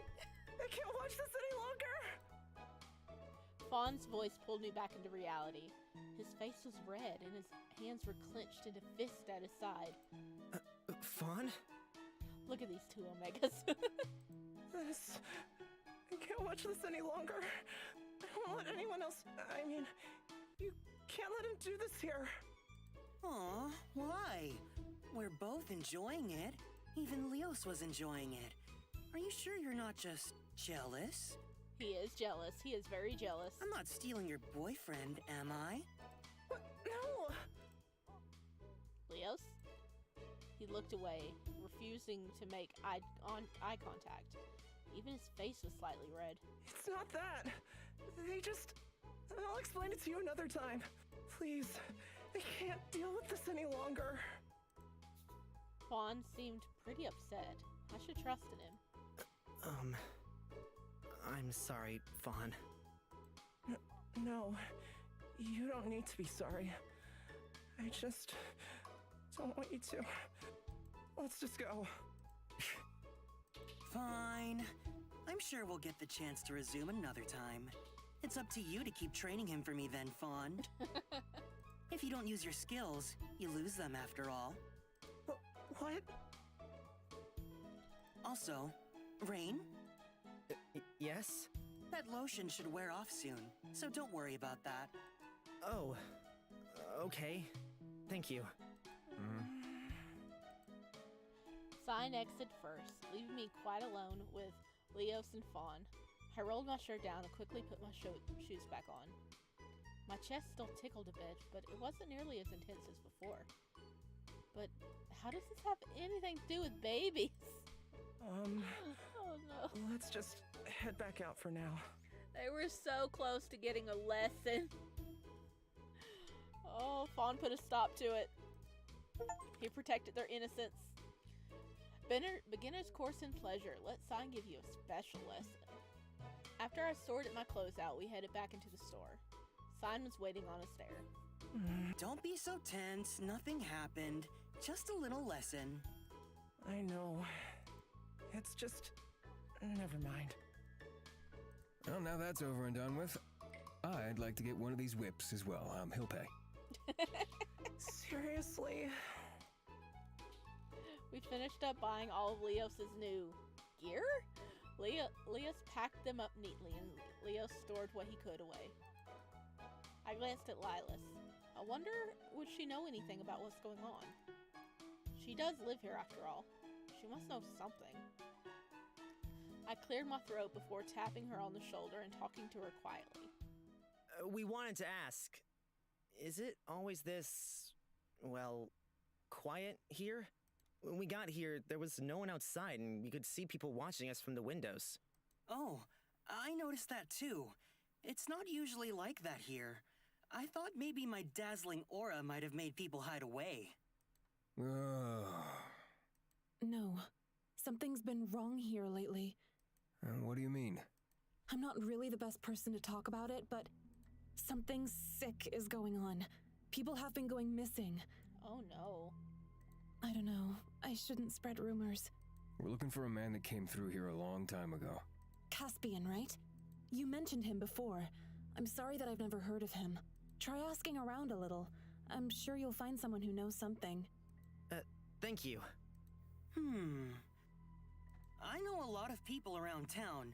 Maybe I could help you out. Yeah, help us out, Sign. You were doing a fantastic job of it earlier. I was planning on returning home, but I'm sure they can wait. Really? That would be amazing.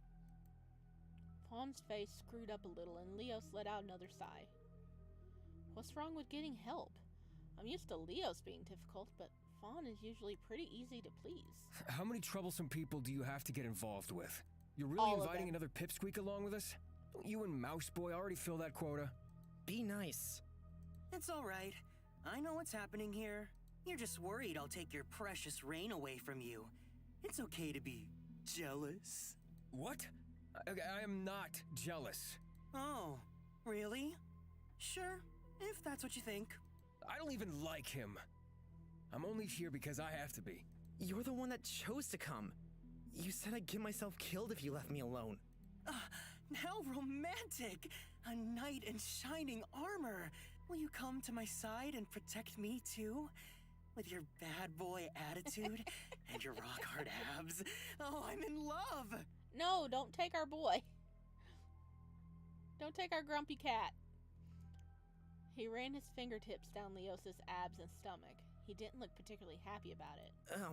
Let's just get out of here. See you next time, Lilas. I'm looking forward to it. I'll try to catch you next time I'm close by. So, a redhead. So, a redhead.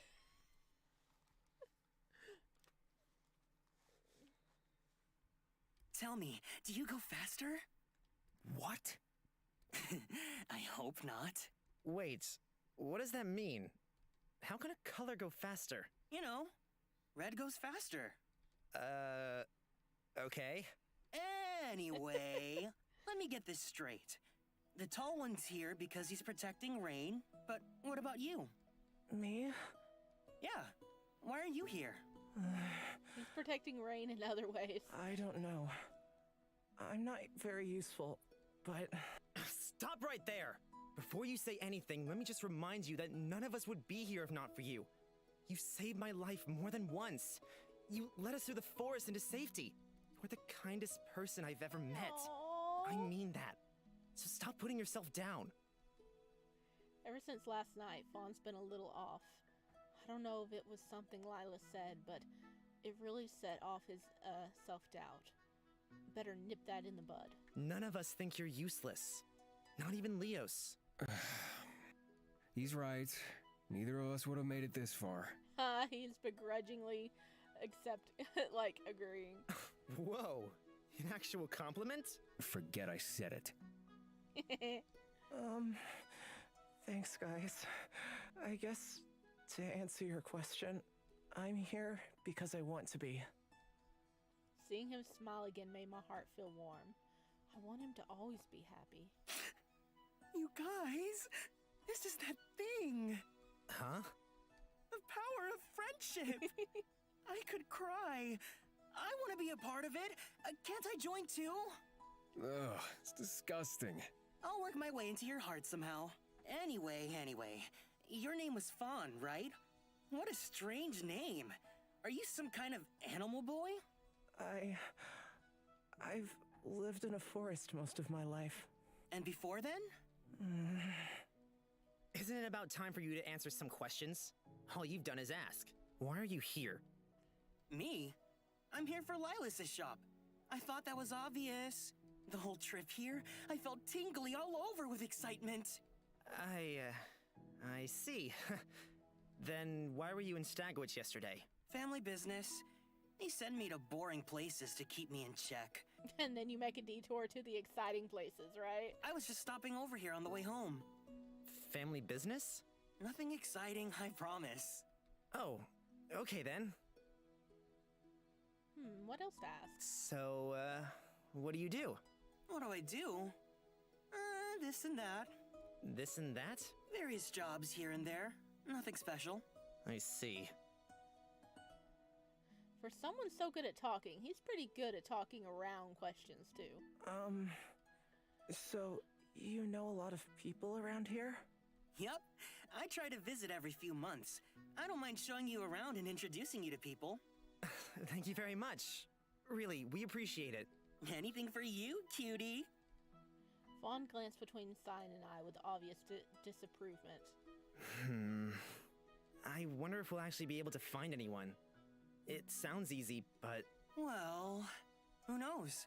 With whatever's going on, it might be a little hard. Yeah. Hey, keep your chin up. That sad expression doesn't suit you. Sorry. I just really need to find some answers. Answers? Yeah. You see, Alright, I'll have to stop this conversation here. Rain, you look like you need a break. A break? Hello, Nightjar Studios. Welcome in. I'm here. What did I miss? A lot. We've left Stagwitch with our boys. And, we're now at... Oh my god, I already forgot the name. Oxbor? And, we kind of ended up in a sex shop. But, the two innocent beings of Raen and Leos have no idea what any of it was for. And then we found this boy, Sign, who wanted to show them what it was for. And, Fawn stopped it. So, it's been like 2 hours. And we're probably getting close to the end of today's stream. But, you will be able to go back and watch the VOD.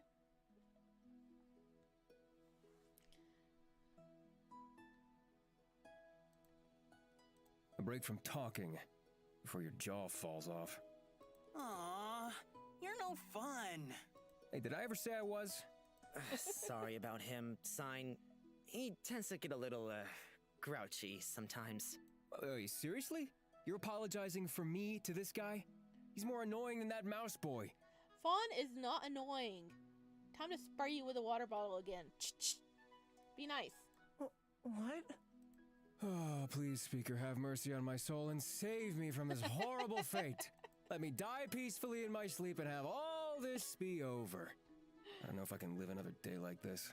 Would you rather wait somewhere while we ask around? And leave you with this scrawny kid? No. Scrawny? This is all muscle. Have you seen yourself? You're a noodle. And that outfit. Are you an exhibitionist? A noodle? What's wrong with my outfit? I think we're getting a little off track. Well, if something's wrong with his outfit, then Fawn as well. Fawn found this shirt, which belongs to him. So... Please stop fighting. This is important. Fine. I suppose I can forgive him just this once, since he's so handsome. Leos? Stop pestering me. I'll leave him alone if he leaves me alone. Good. Let's see if we can find anyone that knows anything. He's not a noodle, he's a slinky. Ooh, look over there. We can start with them. I'm still not entirely sure why he's following us around and helping out, but I think we need to accept any help we can get. He pointed ahead, where a group of ladies stood huddled close, talking. Seemed like a good place to start. As we approached the group, they quickly became quiet. They looked at us wearily and tried to avoid eye contact. Okay, they're probably talking about us. Excuse me. I'm sorry for interrupting, but I was just wondering if I could ask you all a question?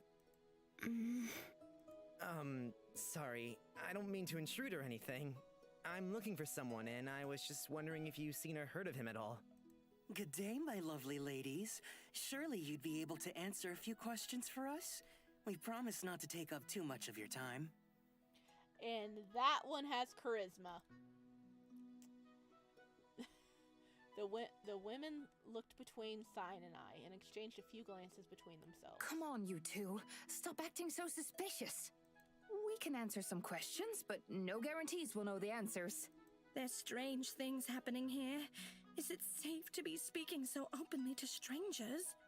Indeed. Who are you boys searching for then? I'm looking for a man who goes by Caspian. Or Cass? I've never heard of anyone here with that name. Neither. I'm sorry. I wish you luck in your search. But I ask you, be careful. I hope you can find who you're looking for. Thanks for the help. Thank you. Yeah, thank you. We really appreciate the help. Goodbye. Damn. Oh, that's a twink right there. Yes. Yes, it is a twink. A twink that tried to teach us what pleasure meant. And Fawn stopped him. He came through here so many years ago. Will we find anyone who still remembers him? Look for older people, okay?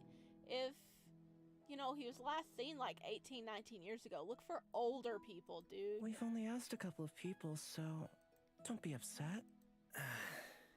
You're right. I just can't help but feel disappointed. Maybe we should spread out. We'll find out more information.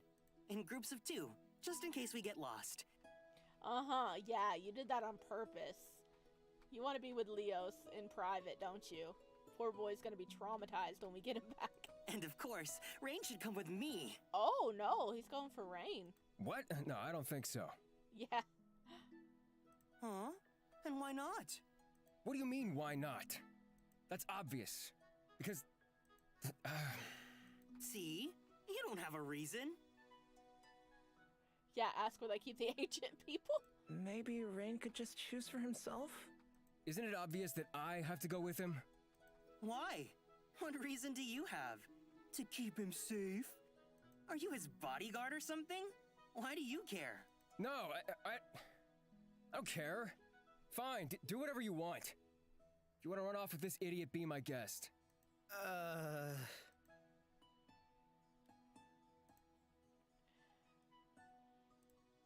My internet is going poor today. Oh no. Oh no, that's horrible. I think I'll go with Leos to be safe. Fawn, let's go together. Sign seems to know his way around town. Fawn, let's go together. I have problems. Amelia's just like, fun. We here for the baby. Fawn, how about we go have a look around together? Yes. Oh, look, we made him happy. Boo. You trying to say you want me to go with him? Seriously? Actually, maybe this isn't so bad. I don't mind having a tall, hot bodyguard following me around. He's blushing. Oh, Nightjar jumped in. Fun. Oh, Leos, please save me. Oh no, Leos is gonna like tie him to the top of a flagpole, isn't he? Oh, speaker, save me. At least try to get along. We'll meet back up here later, okay? Boo, you too, Simon. Yes, sir. Come on, good looking. Let's go have some fun. Protect your innocence. Protect your innocence, Leos. Leos glared at me whilst being dragged away by Sign. I almost felt sorry for him. Those two are quite the combination. I could think of a few other ways to describe them, but don't you think something's a little weird about Sign? What do you mean? I mean, he's practically throwing himself all over you. You think so? Isn't he just being friendly? I don't think so. We met him in that kind of shop. he can only be bad news. He's about to become a man. He really might. He really might. What did you call it? A sex shop? Is that what he was there for? Maybe we should just forget about it for now. Let's concentrate on finding some people to talk to. Yeah. The streets were mostly empty, with only the sound of our footsteps filling the air. We walked on, until we came across a young woman. Excuse me. Look for old people! Who are you? We just wanted to ask. Stay away from me! I'm sorry. Please, we just wanted to ask if you've seen someone. We're not here to hurt you. We're looking for a man named Caspian. Or Cass. He came through here a long time ago. I don't know! I don't know anything! What's with the people around here? It's not like they're just scared, they're terrified. I see. Thank you anyway. I took Fawn by the arm and dragged him away from the shrieking woman. What was with her? They're all on edge. What's wrong with them? We kept walking along the empty, cobbled streets. No matter where we went, we couldn't find anyone else. But we could feel the eyes on us, from behind doorways and curtains. Ignoring them, I noticed something else. Every now and then, Fawn would look at me out of the corner of his eyes. What's up? Huh? Oh, nothing. Actually, I just wanted to say thank you. Oh no. Thank you for saying that about me. You gave me some confidence. Aww. Saying that about him. Oh, in front of Sign and Leos. That's alright. It was all true anyway. I just want to see you happy. And,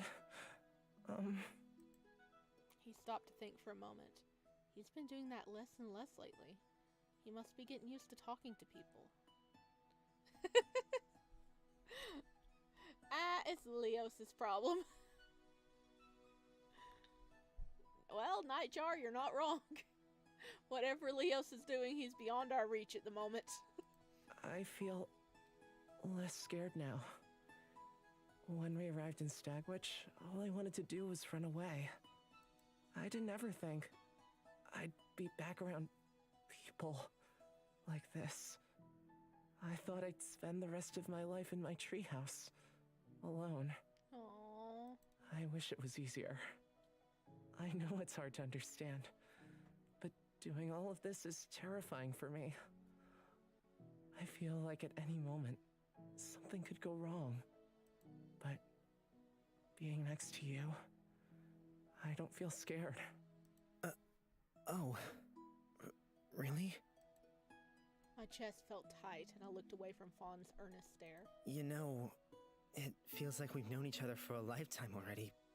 But really, what's it been? A few days? Really, we barely know each other.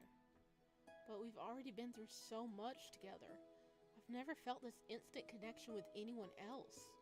My entire life. I want to protect him and make sure he can always smile. I wish we'd met sooner. Yeah, me too. When I think of you being alone out there for so long... It hurts my heart. But maybe that's too cheesy to say. It, makes my chest hurt. I'm glad you jumped on me when I ran away from you. What are you guys saying over here? I want to hug the baby, but he's taller than Raen. He ain't that much taller than Raen. It's just a little bit. Oh, baby, even though he's like 20 or something, but Cinnamon Roll. He is Cinnamon Roll. He is. He's the cutest little baby boy. Look at him. No! Ugh, I want to forget that! You tackled me into the ground, naked and soaking. How could I forget? I'm still so sorry. Don't be sorry. It made me happy. Oh. What's wrong with me? My face feels so hot. Makes me kind of want to touch him. Hey, Fawn. Yeah? Brain, don't let me down. Come up with a good excuse. Your hand looks cold. What? My hand? Yeah, so, maybe I could. I softly grabbed his small hand. It was warm. I think you might be right. My hands are freezing. Yeah, mine too. His hand was smaller than mine, slender with long fingers. This reminded me of that time I slipped over at the lake. Wait, what am I doing? Oh, new faces. That's rare. You're interrupting us! Come back later! Fawn quickly pulled his hand from my grasp as a voice called out to us. Oh, hello.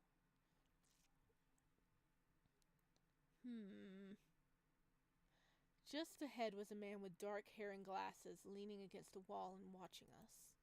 He seemed calmer than the other people we met so far.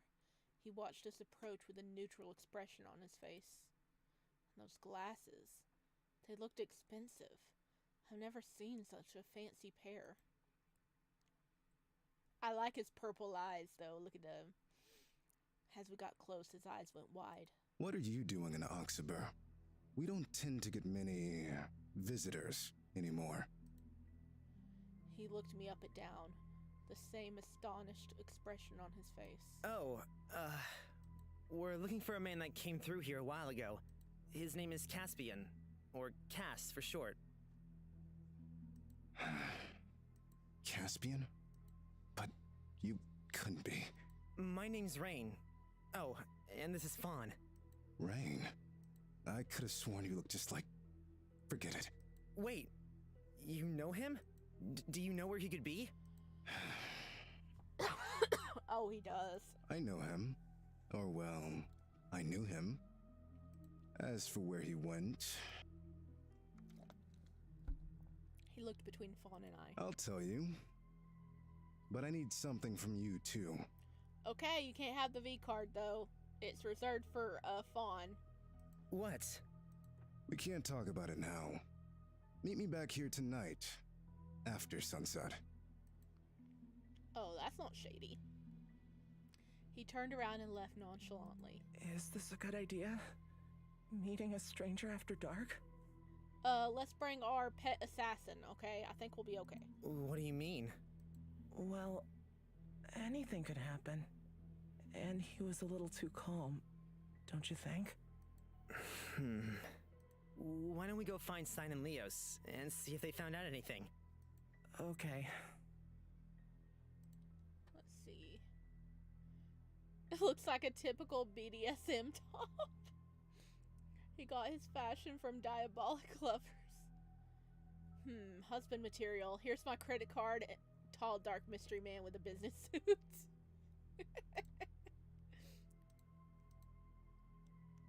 It can't be a trap, right? We quickly retraced our steps back to our meeting point, where Stein and Leos were already waiting for us. Guys, how did it go? Well, we found out absolutely nothing. I don't know what you expected sending me with him. All he did was drag me down. Sorry. But you can't blame me. I can't help that every girl along the way wanted me to introduce them to him. And I wish you didn't. How do you even know every single person in town? I get around. Oh. We found something out. Kind of. Well, we ran into a guy with dark hair and glasses. Unlike everyone else, he didn't avoid us or seem scared. He recognized the name Caspian and said knows him. Used to know him. But he'll only tell us if we help him with something. He wants to meet tonight, after sundown. Are you serious? How many times do I have to tell you the same thing? You're an idiot. You're just asking to be kidnapped and sold off. See? But I think he really knows something. Sounds pretty suspicious to me. Finally, we agree on something. But he's my only lead. Bring our assassination companion with us, okay? Assassin companion. What are you guys saying over here? I know I have a type. God, that's husband material for you. I'll pay for your future therapy. Thank you. I appreciate it. I will look forward to my therapist. I'm glad to see you guys are getting along over there. Or he could be lying, which is much more likely. I also think it sounds sketchy, but I trust Raen. If we all go together, he won't be able to pull anything. We'd have the advantage of 4 people. Please? Why am I always getting pulled into this rubbish? Fine. If it's what you want. I'll come too. Wait, what? Why? We don't need you to come. It's pretty fun playing detective. Thanks, guys. It's decided then. We just need to waste some time until night. I still think it's a bad idea. I mean, what else could it be when you came up with it? Hey! With such a big, strong man to protect us, we'll be fine. Not long ago, you called me a noodle. I have no obligation or want to help you. He's here to protect the babies. Obligation? That's an interesting way to put it. I wonder how someone like you could have been indebted to someone like Raen. It's none of your business. What about our little fawn? Will you keep him safe too? Or is that reserved for your brown-haired beau? Every time you open your mouth, it makes me die inside a little more. Okay, I really, really didn't like Leos at the beginning because, you know, tried to kill us and all that and set us up. But his humor is really starting to get to me. I like it. He's really a mood, I swear. I think that's enough teasing. What do we do until later? How about lunch? It's on me. Yes, take the free lunch. Take the free lunch, you poor little hobos. Well, I am starving. It's settled then. Come with me. Sign turned and started leading the way without missing a beat. His confidence is astounding. Before I could even take a step, Fawn took my arm. Raen, I don't know if this is a good idea. Agreed. What do you mean? You have to be careful who you end up owing. We're accepting too much from him, with no way to pay him back. Okay, Fawn has a good point here. Maybe we don't need food. He wants something from us. Leos and Fawn are a little worried about how friendly he's being. I think he's probably just a nice guy, but they're sure he's after something. You think so? Isn't he just being friendly?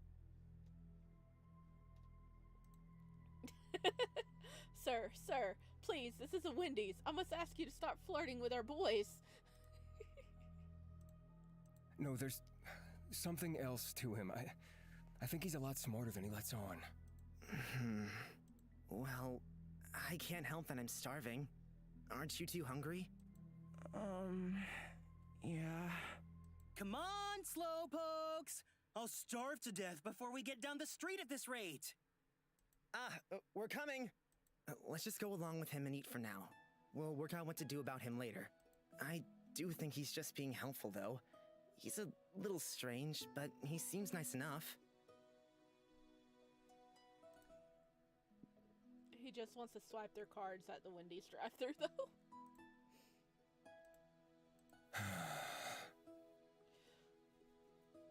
Well, Leo's kind of looks like the Wendy girl, doesn't he? Like, put his hair up in pigtails, and there we go. Nothing gets through your thick head. I mean, as popular as Leo's is with the girls, he could open in like a mini little restaurant. We would sell everything. We'd be rich in a heartbeat. No. Have a little lemonade stand on the side of the road. That's how we get fun. That's how we get like funds. Just have Leo's working there, and we'll be rich.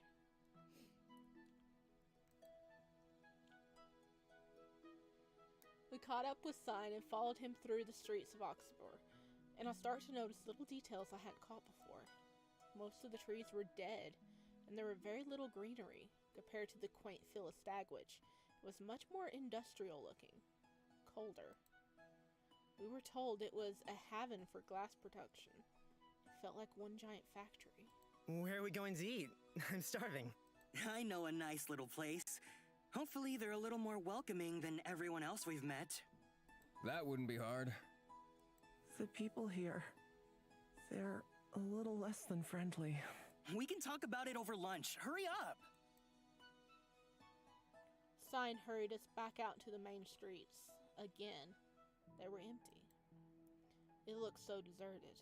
It was hard to imagine anyone actually living here. We're here! Above the doorway the sign stood in was a sign that said the lighthouse. This place is my favorite! We all shuffled in while Sign held open the door. Oh, look at the artwork! I love how bright green his eyes are. Come on. Come on, that is so like Cat Noir. Almost instantly, we were led to a secluded table, surrounded by partitions. You could kill someone in here and no one would notice. Everything was pristine and lavish. It looked a little... This looks a little expensive. Oh, don't worry about that. Didn't I say lunch is on me? I could feel the stares coming from Leos and Fawn. Something about accepting gifts that I have no way to pay back, right? I'm sure it's fine. After all, we'll go our separate ways and probably never see each other again. He might be a little over-friendly, but he seems like a nice enough guy. Just accepting lunch shouldn't be a big deal. Thank you, then. We're all starving. I don't think we've eaten anything since yesterday morning. No problem. You know me. I'm a generous guy. Anything to help you out. No, we don't know you. Why are you being so generous? Ignoring Leos' question, Sign waved over a waiter. Could you please bring us menus now? We're ready to order. Right away, Sir Sign. Leos eyed up this exchange warily. Oh, they know you by name. Thought you weren't from around here. I bet he owns the restaurant. His family owns the restaurant, don't they? Just let people touch his abs for $1 and they'll have a minimum of 300 by the end of the day. Oh.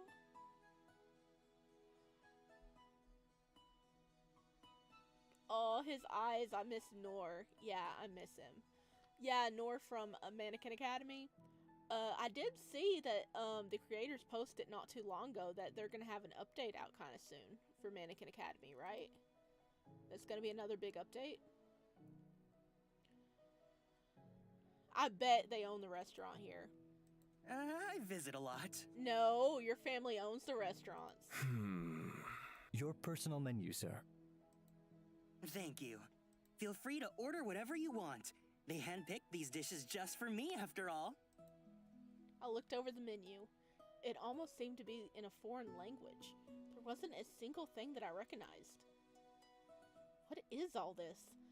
I looked at Fawn and he seemed equally puzzled. What is all of this? What do you mean? It's the menu. I've never heard of any of this. What? Seriously? Were you raised in a barn or something? Oh, wait. You're a forest boy. That's right. What about you two then? Yeah, I've never tried any of this. I've never even heard of them. Leos? Me either. Well, pardon my manners. How about I just pick out a few and we can share them around? That sounds great.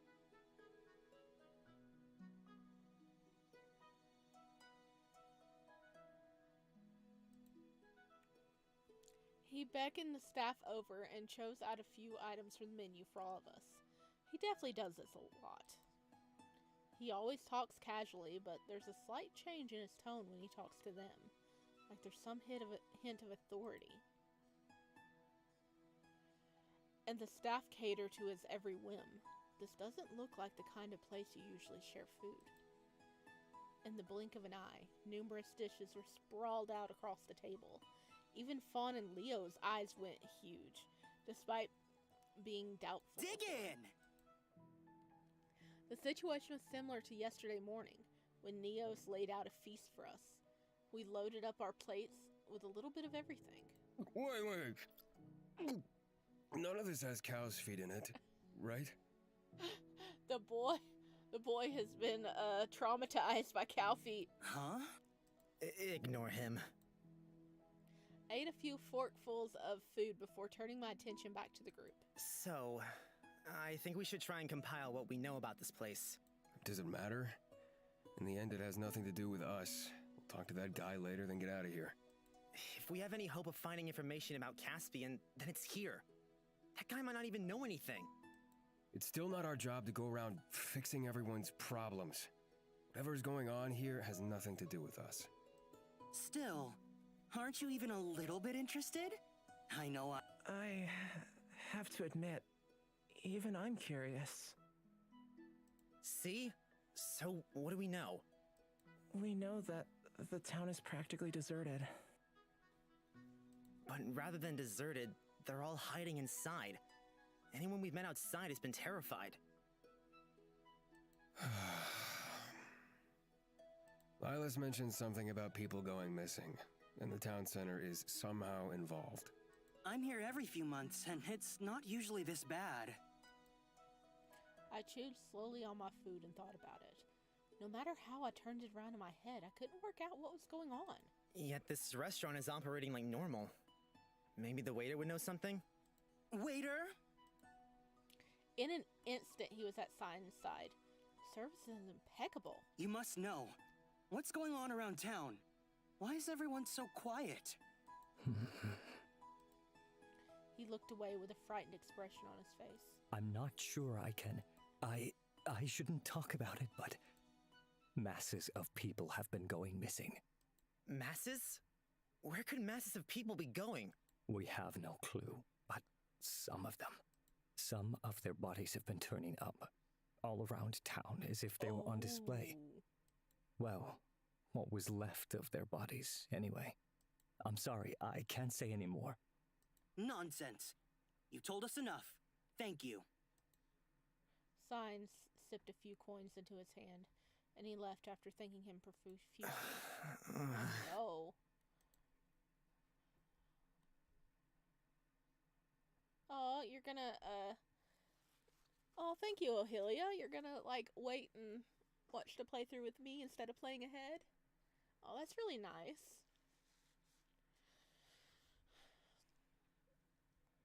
Leo thinks cow feet is bad. I've seen by it eat a sheep's head, eyeball, tongue, and everything. Oh my goodness. Wow. It's even worse than we were expecting. When you think about it calmly, we only have one option. We leave.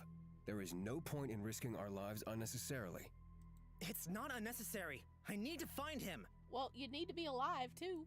No, you don't. You can live your life without him. Just forget he exists. I do. Otherwise, I'll never find out anything about these markings. Markings? That's... No, it's nothing. Oh, for the love of... don't bother. At this point, you might as well tell him. With a mouth that big, it's a wonder you kept it a secret for this long. He's not wrong. He's not wrong. I hung my head. It's just like Leo says. I'm too reckless. But I didn't mean to blurt it out. Well... He looks on eagerly. After checking that no one else was looking, I rolled up my sleeve and showed him the markings that ran down my arm. So it was you after all. What? Everyone around Stagwitch was talking about a boy with markings up his arm. I had no clue it was you. Isn't this a pleasant surprise? Oh. He lightly touched the dark characters. I don't suppose you recognize them? No, but I can't help but feel that I've seen them somewhere before. That's how I feel too. How did you get them? And what does it have to do with finding this guy? It just appeared one day. It was all such a blur, but I ended up exiled from Aurelia Cavella and alone in the forest. Caspian is the only name I have to go off of, but he might not even be alive. But if he is, then he might know what this means. Wait, Aurelia Cavella? You've heard of it? Well, of course. Who hasn't? With a history as bloody as ours, everyone wants to believe it really exists. A mythical city, deep in the forest, free of taints from the outside world, led by the fabled divine speaker who acts as a voice for the gods. It's a fun story. Imagine if there actually was a place like that. Wouldn't that be amazing? There is a place like that. What do you mean, a story? That's where I come from. And Leo's too. Aurelia Cavella. Wait, seriously? It's not made up? Everything you said about it is true too. The speaker leads the town and acts as a voice between the gods and ourselves. And it is deep in the forest. Whoa. Wait a second. He actually exists? I thought he was just a legend. No one's heard about there actually being a divine speaker in hundreds of years. It's true. He's really tall, with long white hair. Sounds handsome. Any way you can introduce me? Wait, tell us the story you know about it. Why? It may yet be hiding more truths.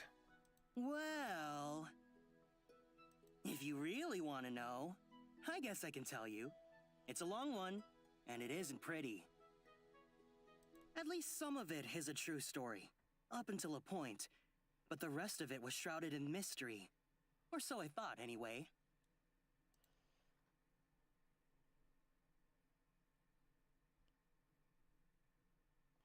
Yeah, the divine speaker is kind of hot. You're right, Aurelia. He exiled us. He's so pretty and he exiled us.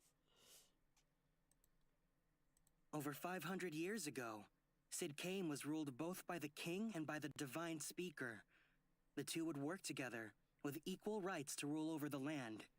People would travel from far and wide to be blessed by the Aurelian gods. The religion was spread out over most of Vidus at this point. While they seemed to work together well on the outside, everyone knew that it was tense between the king and the speaker. I just don't know why. Was the king mad that the speaker got so much attention? Did he want to rule over Sid Cain alone? Anyway, I see relationships continued over the generations before it culminated in the war 500 years ago. I looked it up and I think he has a route. Really? I think there's like a spin-off of the game that has him in it, so maybe his route's in that? A war? Our king rallied to remove the speaker from power and got support from all his council. He decreed that the speaker and all of the Aurelian gods were to be outlawed, and that anyone found worshipping them would face death. Of course, the speaker didn't take too kindly to this, and thus continued the bloody history of our kings and their speakers. A great war that cost many lives between the believers and the non-believers. That's the end of the stuff I knew was true. Some say the speaker died there, along with most of his followers. But that's too boring, isn't it? Wait, the speaker said he looks like Raen. I think Prince Caspian and the speaker had a thing. Oh. But that would make the speaker much older than we think he is, because Caspian was last in the area like 19 years ago, because I got exiled when Raen was a baby.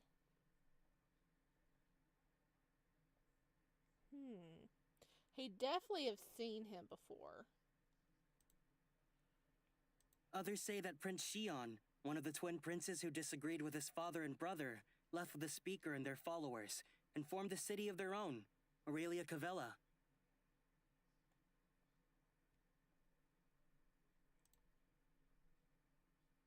Oh.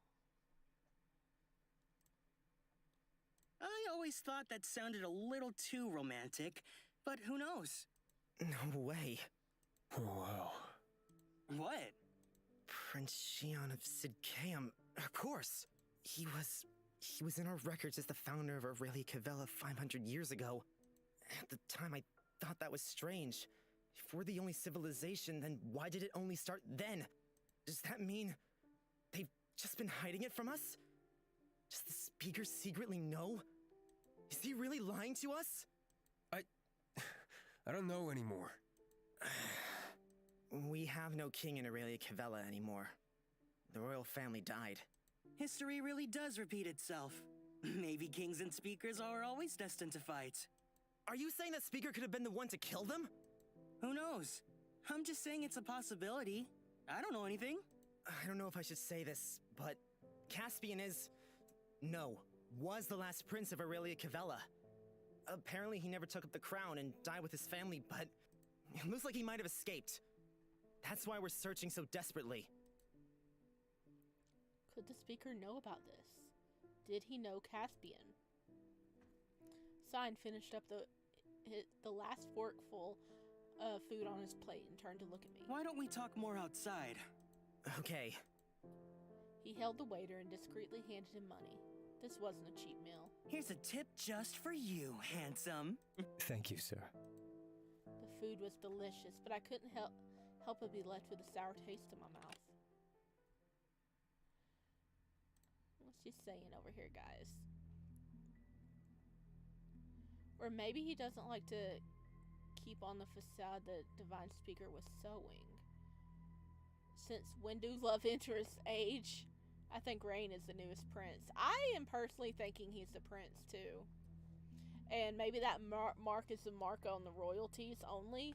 So when it showed up and they knew what it was, they're like, oh god, we gotta get him out of here. As we pushed open the door, we noticed that the skies were already dark. We must have been in there for hours without realizing. So, let's get this straight. Aurelia Cavella actually exists, you got cursed or something, and you were thrown out. Then you met these two? Why exactly were you thrown out? I was told I could find out something about my markings in our archive. But it seems like that wasn't true. The speaker found me there and threw me straight out. I was hired to tell him that. I don't know by whom. Doesn't that seem a little suspicious? Did you do something to upset the speaker of yours? What? No! That was the first time I'd ever even spoken to him. We lived in completely different worlds, so I never met him before. If you say so. Just sounds like some kind of setup to me. Exactly. It was definitely I don't think I did anything that would upset someone.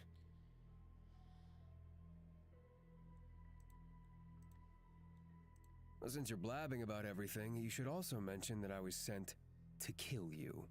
Whoa, are you still trying to kill him? No. If you mention any of this to anyone, you're dead. You can trust me. I'm the most trustworthy person around. Sure, if you were the only person in the room. Have I done anything to show that I'm untrustworthy? There's still more I haven't told them. But it's probably best I keep it to myself for now. Even Leos doesn't know about my dreams or what happened with Fawn that night. Fawn said it was best to keep that to myself, so I might just leave it for now. Now that I think about it, was visiting the archives really reason enough for an execution? I never thought of the speaker as a cruel man before. Then again, if he knew about the outside world, would he have agreed to have me expelled? I don't know. Maybe there's something more to this after all. Or maybe I'm overthinking it. So, all of that led you here to find a man who may have answers. What did they say about how they died, as in the royal family? I don't think they said how they died. He looks like he can bury you with the money in his pocket. Yeah, I think he could. That's right. Then what Leo said isn't true. Finding him is important. And I'll help you, of course. I can't just leave now when it's getting interesting. I'm like a saint or something. Fawn stayed quiet for a lot of this conversation. I looked towards him just as he opened his mouth. What if we never find him? Then I'll deal with that when I get to it, I guess. Let's be positive. I think it's about time to meet up with our mystery man anyway. I think you're right. I took a deep breath. The air was cool. The further I got from home, the colder it was. For some reason, I felt nervous as we made our way back to where I first met that man. Sign, I wanted to ask you something. What do you know about Oxybor? He's really strange. Yeah, he is. What do I know? They make the best toys. Answer seriously. Fine, fine. I know that the Murano family controls most of their town. The Muranos? We heard a little bit about them before. They run the glass production here? That's right. You know, knowledge is pretty attractive in a guy. Is that all you know? I heard the Murano family originally came from Sidcame, but ran here with their tails between their legs a few hundred years ago. They built Oxabor up from nothing. Did they do something wrong? He shrugged at my question. No clue. I've never looked into it myself. We kept walking through the dim streets on our way to meet the mystery man. Everything was dead quiet. That itself isn't much different from earlier, but it gave off an eerie feeling when the only thing lighting the streets was the moon. Every step we took echoed through the empty streets. We didn't say it to each other, but we had a silent agreement to watch each other's backs. Something felt wrong. It doesn't feel like we're in the middle of a city. It feels the same as that night I ran through the forest alone. A deadly quiet. When we finally arrived at the spot from earlier, we could see someone leaning against the dark walls, illuminated by the moonlight. As we approached, he turned to face us. So, you came after all. He looked between our faces. He probably wasn't expecting there to be so many of us. Come with me. He turned and started walking into the darkness. He didn't check to see if we were following.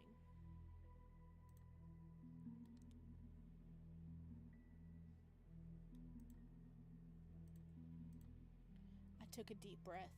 There's only one thing to do. Come on, before we lose him. Leos gave me a serious look, and Fawn looked worried. I wasn't scared before, but now that we're here, in the middle of the night, in pitch black darkness, I put those thoughts away and followed after the mysterious man. We caught up quickly.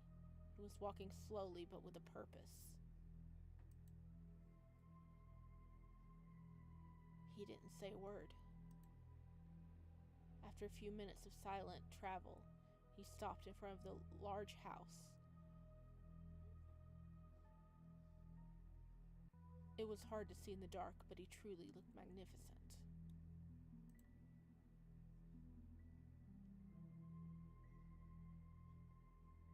This keeps getting deeper and deeper every step. It really does. Hey, you guys are saying hi to a Renji? Is there a Renji here now? Hello, if so, welcome in.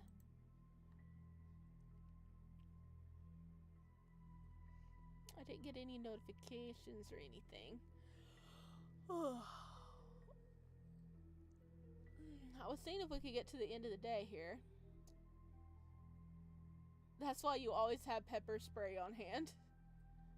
Google Renji from Diabolical. Oh, okay. Renji from Diabolical Levelers. They look identical, even the English voice actor sounds similar. Okay, I was confused. Alright.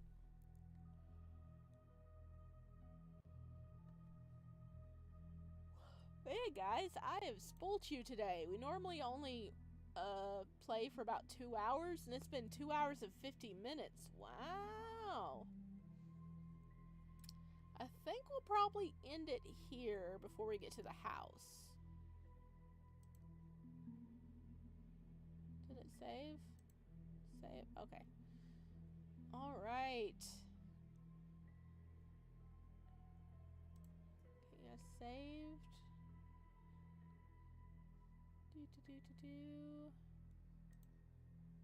There we go.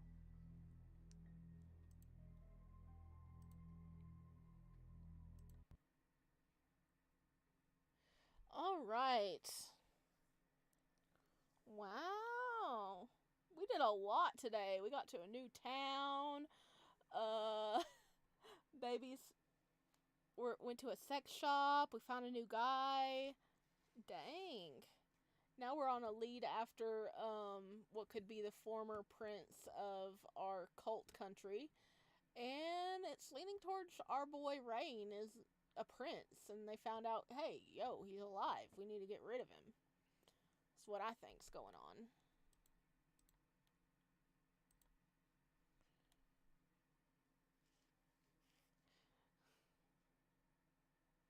Yeah, it's been 3 hours. Only 30 parts left till we're done with the game. Well, it was good streaming. Yeah, it was a good stream today. I might try start going a little longer, or I might try start streaming twice a week. I haven't decided yet. If Mannequin Academy does update when they do and we're still playing this game, I'll probably split it up into 2 different streams in a week, you know, one for Divine Speaker and one for Mannequin Academy is what I'm thinking. Because if we really do have 30 streams left, that's like gonna be most of the year. A good over half of the year. So, all right. Thank you everybody for joining. I love that you guys popped in. Yeah, it does feel like he's a prince. I'm more worried about disappearing people. Yeah, like how are so many people disappearing? What's going on? Is this guy gonna have the answer? Oh my gosh, what if he's just luring us in and aka we're gonna become the disappeared people? I'm suspicious now. He's Pied Pipering us. Like, yeah, I know this guy. Come with me. And then we just become the disappeared people. It's a possibility. It is a possibility. But I am back from my work trip, and I'm going to try to get back to having a regular upload schedule again. I know I missed like a week, but I was really just swamped. So, thank you guys for joining. Be sure to check out my other videos or Discord if you're not already in the Discord. I am talking to all you lurkers out there. I know you're there. And I will see you guys next time. Our plan is to stream again next Wednesday, so you better pop up so we can see what is happening with this mysterious dude.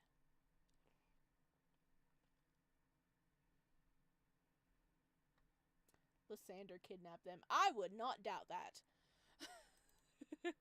Alright. I am gonna go make me a nice warm cup of tea, and I hope